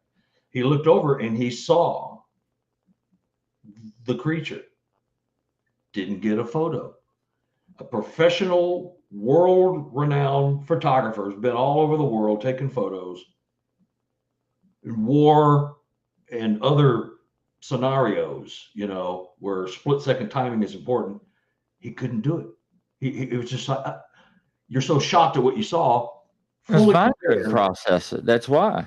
Yeah, you're by the time you go, it's gone. It's over. Your chance is gone. Or if you pull out the phone or camera, your hands are shaking. It doesn't take much vibration to change that photo from a really clear shot to a piece of crap. So yeah. So I was reading this Bodie guy, but anyway, so that's why you can't get photos. And I've taken photos, and I know exactly what I saw. And I don't care if someone believes it, but I'm showing them. But this is what when I'm looking at the photo, I'm going, where'd it go? it's not there, because the camera is not. It's your eyes, but it's not your eyes. It doesn't work the same way up to a certain point, with refraction and all that stuff. But it doesn't translate. I've got some pretty good pictures in my book, especially the second one. I mean, I'll see here if I find this one here. This is off a trail cam.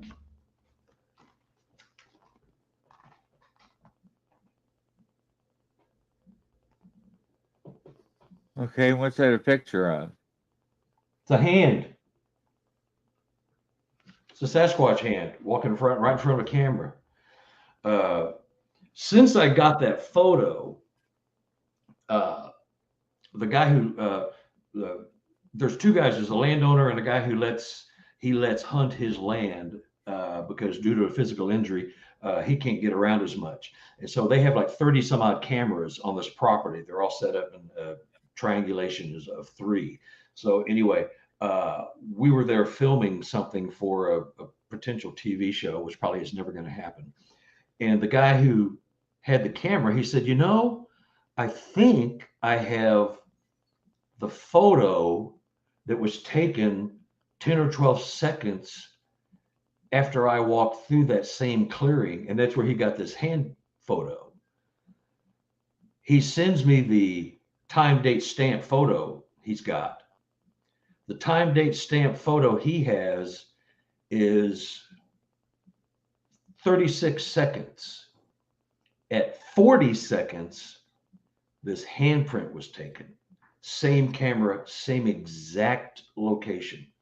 That Sasquatch was 4 seconds behind him. He heard him. He felt his presence, because he was just going out there on a Sunday afternoon to check all the cameras and get the SD cards out and swap them out and change batteries if he needed. That's a routine, once every few weeks. So he heard it. He felt it before he heard it. He just knew something was there. And it's going to be in the second book. But 4 seconds, this great creature was right behind him. And it's clear as a bell. And, the photo of him walking toward the camera is clear as a bell. You see him walking. And the background on the hand photo is the exact same. The Sasquatch bumped the camera. That's why it's slightly out of focus. He bumped that camera because you can see in the upper right-hand corner of the handprint where it looks like the trees are kind of bent this way. And that came from the camera being bent because the camera where he was walking and where the Sasquatch hit it, it showed the exact same terrain, but it's just off a little because the camera is turned just a little. And you can see the difference. And there was only 4 seconds difference. It just blows my mind that he had that. He told me it was 10 to 12 seconds. He just couldn't remember. And he sent it to me here last week. I'm going, holy crap. That's in the book. It's just awesome. What do you do with something like that? And this guy is a man of God. He's a preacher. And so if I'm going to believe somebody, it's going to be somebody like that. He doesn't have any dog in the hunt. He's just showing me and sharing with me what they experience. There's been other events there, about things that are going on, things that they're experiencing all the time. But as a picture goes, that is freaking epic. It's just epic, so you can get photos. I firmly believe they can play with the electronics. I think they can affect the electronics in some trail cams, the vibrational. Guys say, I put in fresh batteries, they were drained overnight. Or I got 4 pictures of a deer, then there's 3 blanks, and then the photos continue with the same deer in the same general position. So how come there's 3 blanks there? I mean, they do misfire every now and then, but a lot of people will mention the battery drainage and or the blanks in between what is otherwise a continuous reel. I'm also told that Sasquatch could see the hour light too. Oh yeah, some deer can see. I've got one trail camera. It's a really nice one. It's a Reconyx, $600. It's a black flash, and they're coming out with more and more versions of these. I think it was like $600 when I bought it. Other than when you first turn it on, there's 3 or 4 blinking red lights where the IR is activating, but then it's a black flash. But strangely enough, I've never gotten a photo on that of a Sasquatch because I think they can hear it. I think they can smell the batteries. I think they know what a camera is. Don't walk to that box with the eyeball on it. That's a human thing. Stay away from that. Well, Right. this Sasquatch didn't get the memo. He just walked, it just walked right out in front of it. So Bo wants to know, what does the guest mean specifically when he says quantum? Well, quantum science, quantum physics, it is a theory of wormholes, black holes, multi-dimensions, all of those things that we want to prove. It's called quantum science, quantum mechanics, quantum physics, quantum math. And these theories are put together by scientists, and scientists all agree on mostly the quantum aspects. You go back to Einstein, and so when you want to dispute quantum theory, you can only use quantum to disprove it. You can't just say, well, that's baloney, prove it. Well, you have to, because science agrees in the quantum physics and math of ways to postulate what might be going on in the universe. So that's something they virtually all agree on because they came up with it. It's science. But to disprove that, you can only use more quantum mechanics, science, math, physics to disprove it. You can't just say, well, we tried it in a lab and that can't work. You have to show it that is not a probable thing. Okay, then he says the definition of quantum is that smallest amount of physical quantity that can exist independently, especially discrete quantity of electromagnetic radiation. So then he says, I do landscape photography on a semi-pro basis. I can attest that getting a camera up and focus on a suddenly appearing subject is very hard, even if you had the camera settings on auto. Semi-pro might be an overstatement, an enthusiastic amateur. So, and I agree with that. Yeah, I mean, it's like, why didn't you pull your gun and shoot the robber? To use a violent example, but I'm just saying, being prepared in a pinch to do what is necessary to keep you safe, prove a point, get the photo, shoot the robber, whatever. We aren't hardwired. Well, we are probably hardwired to do something, but on the way up there, we're still thinking, should I? Can I? Would I? Where did he go? Where's he going? Where's my gun? Where's my camera? You've got too many things going through your head. You have to kind of walk around like this. And plus, you're seeing something that you have been programmed your whole life by scientists and the world that says this does not exist. And you're seeing it. Yeah. And like I said before, I have grown men. I have some women that actually cannot get over it. Ladies and gentlemen, I'm not taking cell phone calls on the show today. That cannot wrap their mind around it. Yeah. And they are mentally ill because of it and do have PTSD diagnosis by professionals and then have nightmares and tremors because of it. Yeah. Because it has shocked them that much. Yeah. To see what they call a monster in their words. Some are friendly, some can get aggressive. It really depends. Mm-hmm. Are the babies around? Are the juveniles around? How close you get to them. Are you feeding them and you stop feeding them? I heard stories about that when you don't feed them anymore and they're hungry and they want that food and that Snickers bar. Yeah. So, you got to be careful what you do with them. Yeah.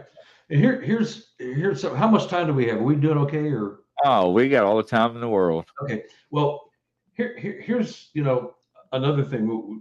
Earlier we were talking about evidence in the social media groups you started, where it's just strictly respectful discourse about things, and this is what I have, and there's no trolling and all that kind of stuff.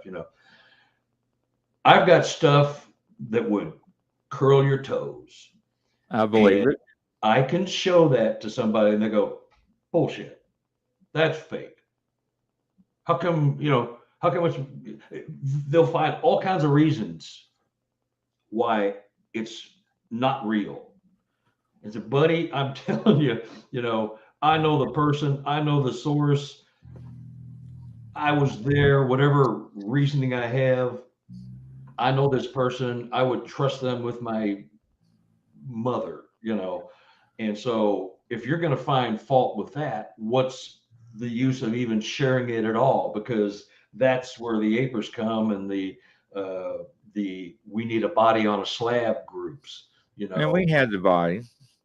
The government does. Yeah, But yeah, here's yeah, the thing. But we, the public, aren't privy to that yet. Yeah, but here's the thing. There will be no photograph great enough, no video good enough, Mm-hmm.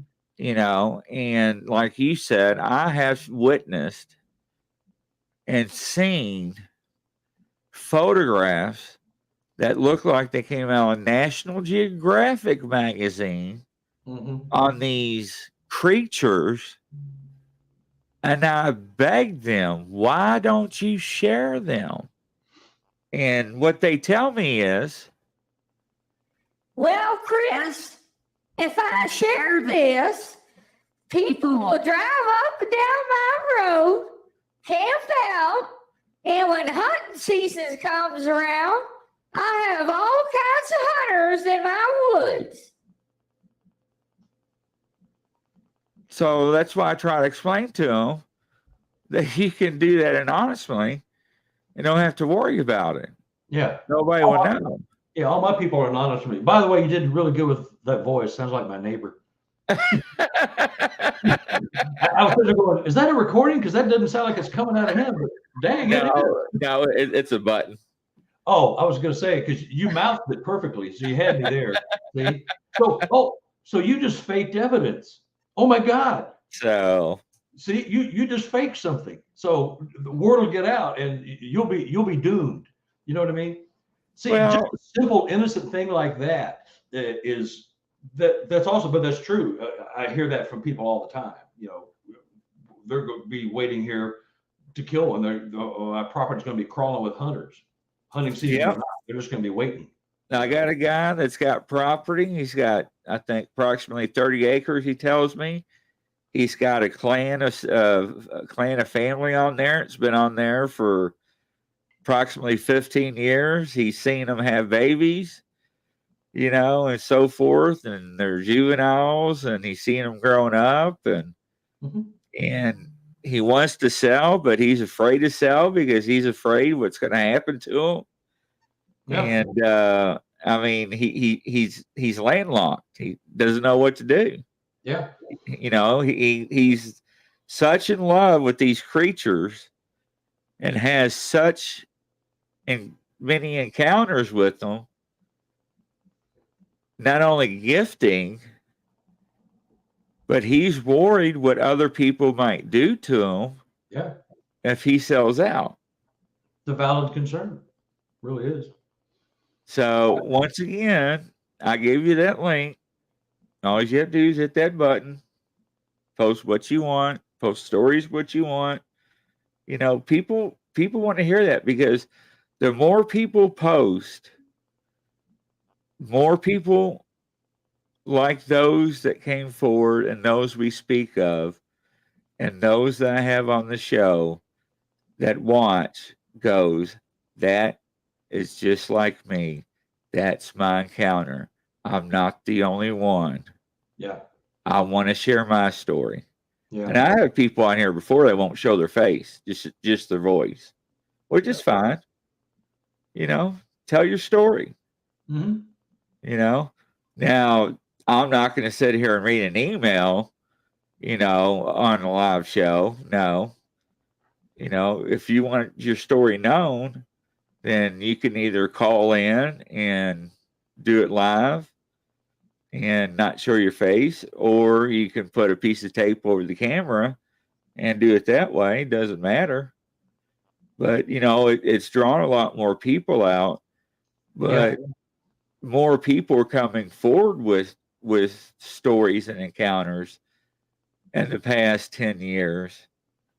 And just like Dogman, I have heard so much more about Dogman in the past 7 or 8 years than I have in a long time. Mm-hmm. Excuse me. My question is, why is that? Some people says, well, we're encroaching on their land. But I'm hearing so much more Dogman attacks, Dogman encounters, Dogman pictures. Some of the pictures are not that great. Yeah. But what am I supposed to say? I didn't take the pictures. I wasn't there. Don't kill the I'm not going to discredit. I scroll on. Yeah. Don't kill the messenger. Yeah. It's just and back to your thing about people having interactions and scared to leave their property. I monitor 4 really, really productive habituation sites. Several generations of the same family have lived on these properties over 100, 125 years. So they are raised knowing the Sasquatch people. They're raised knowing them. They play with them. They show them their babies. They grow up with them. So, and that's what I hear too. The family members that inherit the home, they buy the home when the others are tired of working the land. They're already baptized in the ways of the Sasquatch and how to protect them, and worrying about telling too many people, because there's a lot of people, like you said, load up a gun and wait for one to cross the road, and here we go, I'm rich and famous, So, and I just took my first Dogman report in 2019. Actually, I went out to investigate something in Illinois that was supposed to be a Sasquatch report. And when I got there, it wasn't. It was, and there's a pretty decent photo, and it's going to be in the book, the next one. It's, it was morphing into its shape. It was, it looks like it's very deformed. You can see the chest. You can see the shoulders, the arms hanging down by its side, and the girl that took the photo, this creature was materializing. That's the story. Don't kill the messenger. And she had a camera strap, and as it was materializing, something yanked her camera just a hair. I think it got its hand or some part of the body in that strap. And so, but it's actually pretty darn clear for what it is. It's better than most Dogman photos, although I'm not sure it's a Dogman. It's definitely a humanoid form. It's from about mid-chest up. You can definitely see the arms hanging by the side. You can see the head. It's kind of a conical head, but it's got a really long snout that seems to have a growth on it. And she said that it was still materializing. And that just happens to be the photo I got because it yanked my camera. So I've had 2 other reports where they tacked on a Dogman story after the Sasquatch event. So, which is kind of funny, is the way they both told me. 2 different witnesses don't know each other whatsoever. They said, well, they tell me about the Sasquatch event. Then they say, well, now I'm going to tell you something you're not going to believe. And I say, well, okay, you just told me about a Sasquatch, a creature that doesn't exist. And now you're going to tell me something I'm not going to believe. Bring it. Let's hear it. Right. You can't stun me with anything you got. It's just not possible. I might be excited and go, wow, that is awesome, but I'm not going to be surprised or shocked. So they tell me about a Dogman encounter they had. And one of them was at the same time, one after the other, and then one was, a few months apart. But they're starting to creep in, but Sasquatch is my main realm of research. So the other things I get, I'm just now starting to get them. And I don't know if I'm not the person, because there's people that just do exclusively Dogman, Mothman, Slender Man, the Pale Whites, and all the others. I don't, because I'm surrounded with Sasquatch stuff. I've got more stuff I can handle anyway. So it's not that I'm not interested, but this one photo, it turned out to be, it's a pretty interesting story to it too. They thought it was a dog man. I don't know what it is. It is definitely hominid, bipedal. There's two arms. You don't see anything below the under the pecs. So what it is, I don't know, but it's definitely got a head, a neck, shoulders, arms, and it's a side view only.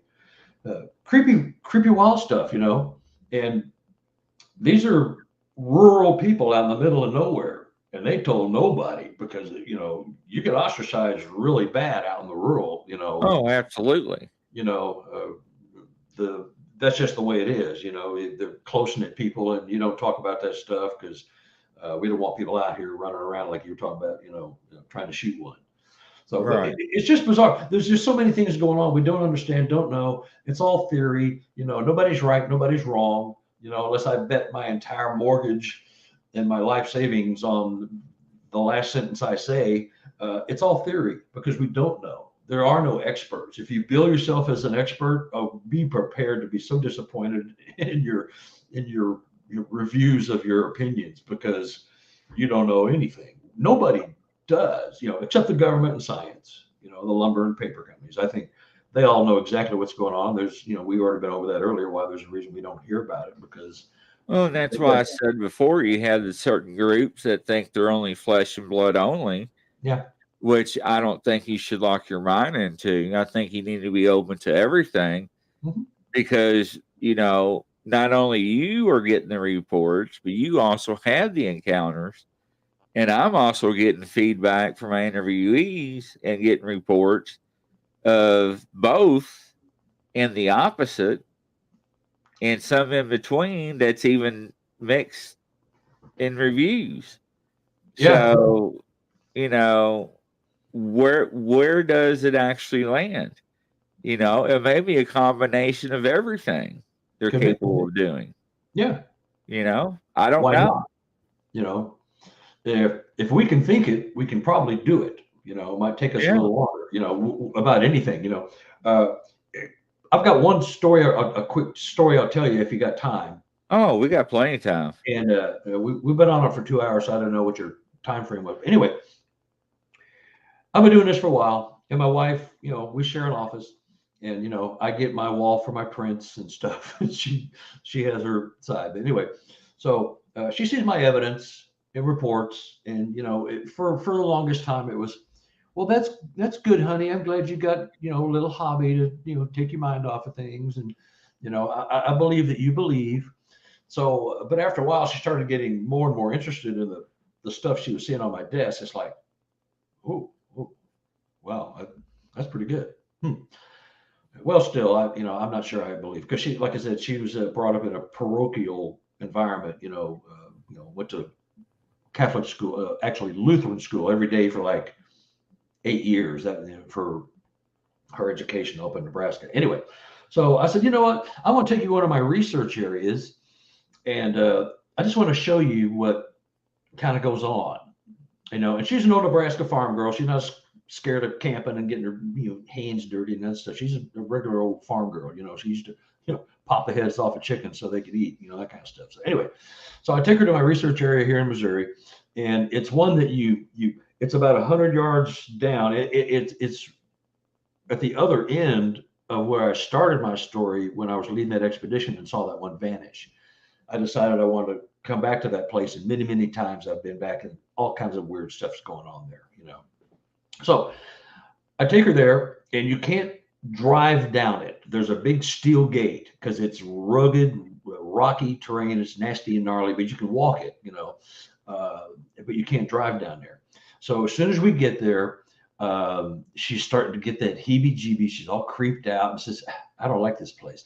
You know, when I go to these places, you've been in the presence of them. You know they're there, and I'm not afraid. I'm just aware. You know, I like it when my spidey senses get all tingly. It's like, okay, I know I'm in your presence. You're here. I'm in your living room. Thanks for letting me be here.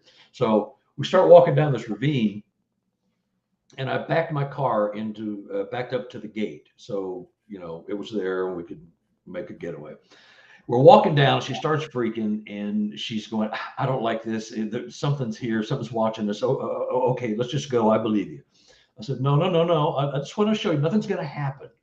Nothing's going to happen to either one of us. I just want you to experience, because I felt, you know, they let you know they're there and they're watching you, and you know they're watching you. You can sense them without having to see or hear anything. You just know.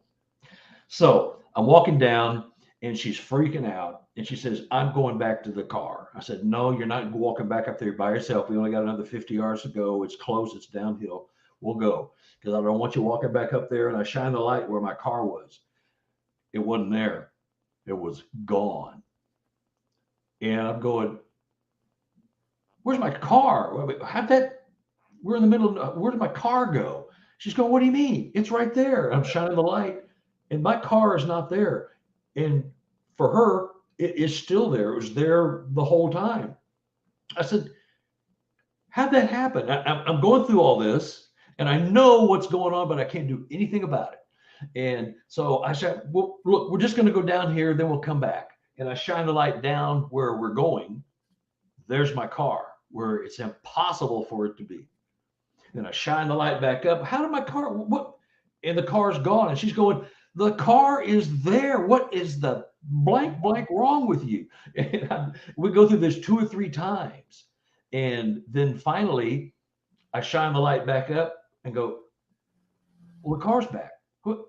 And they were giving a show to my wife, not to me. I knew what they were doing. It's either infrasound or some type of hypnosis, where I was made to see my car somewhere other than where it was.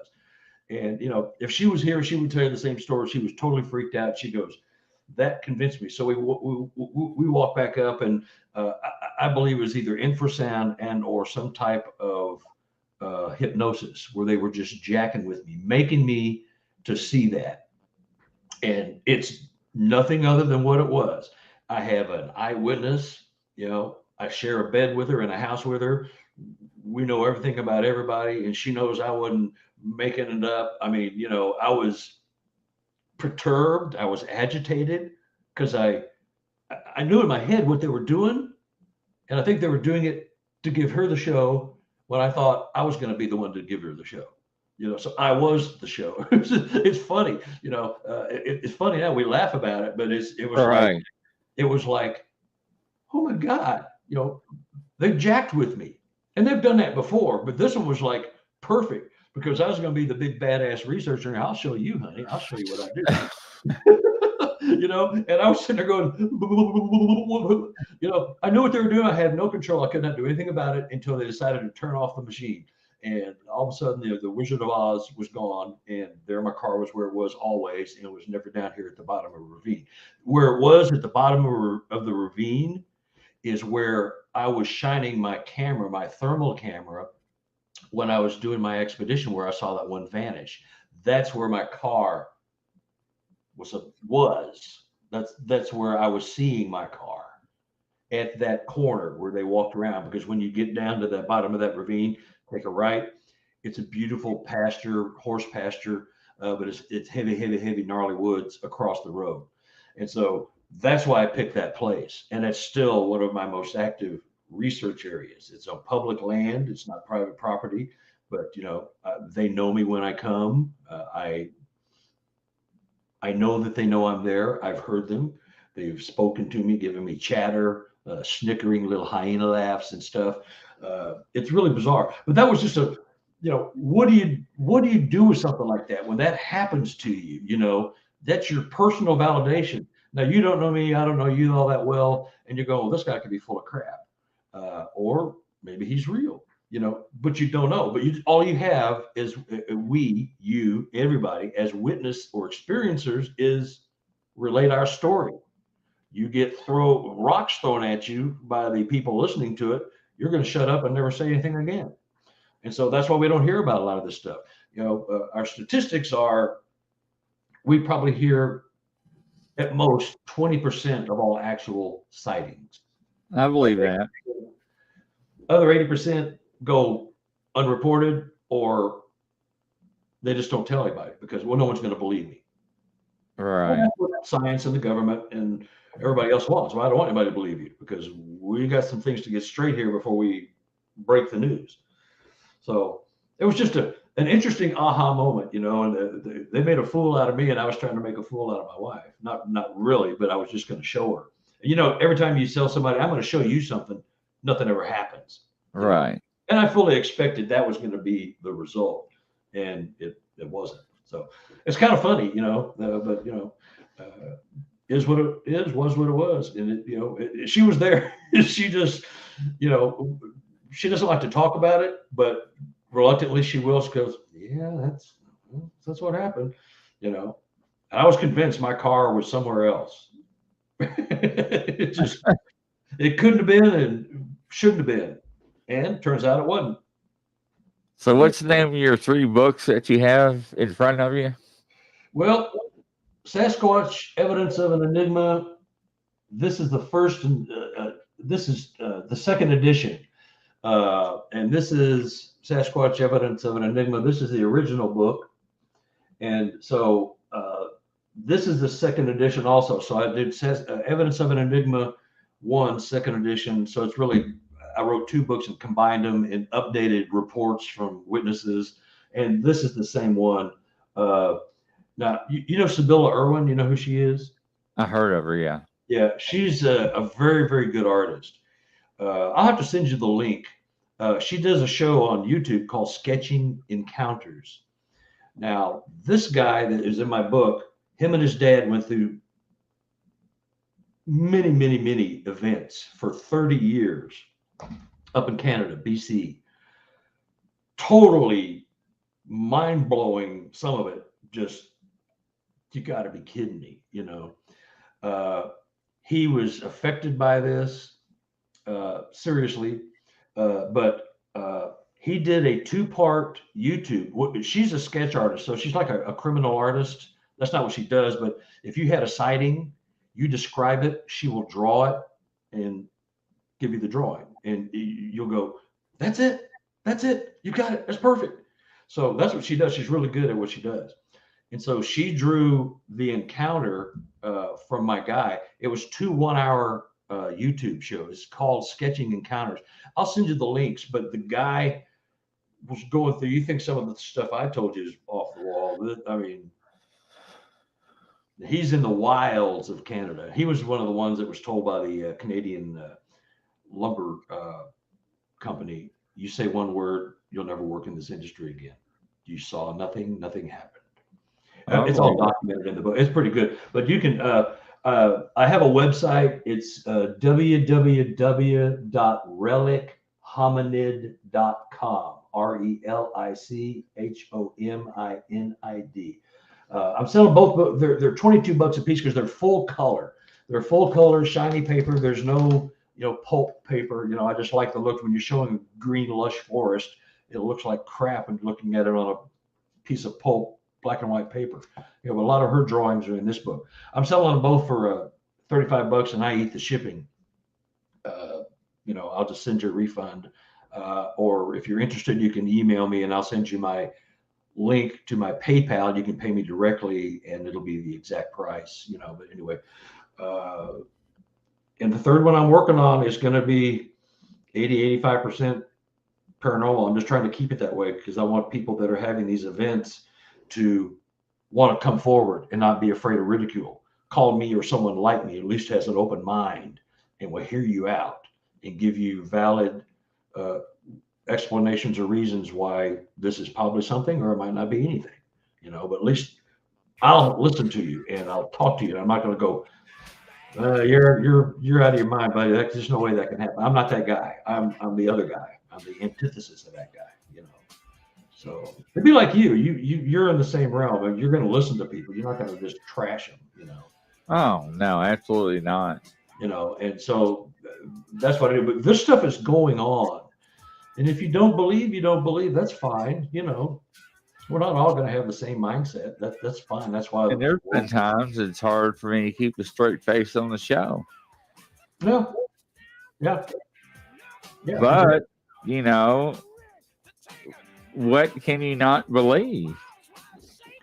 Well, I don't know. It's just your mindset.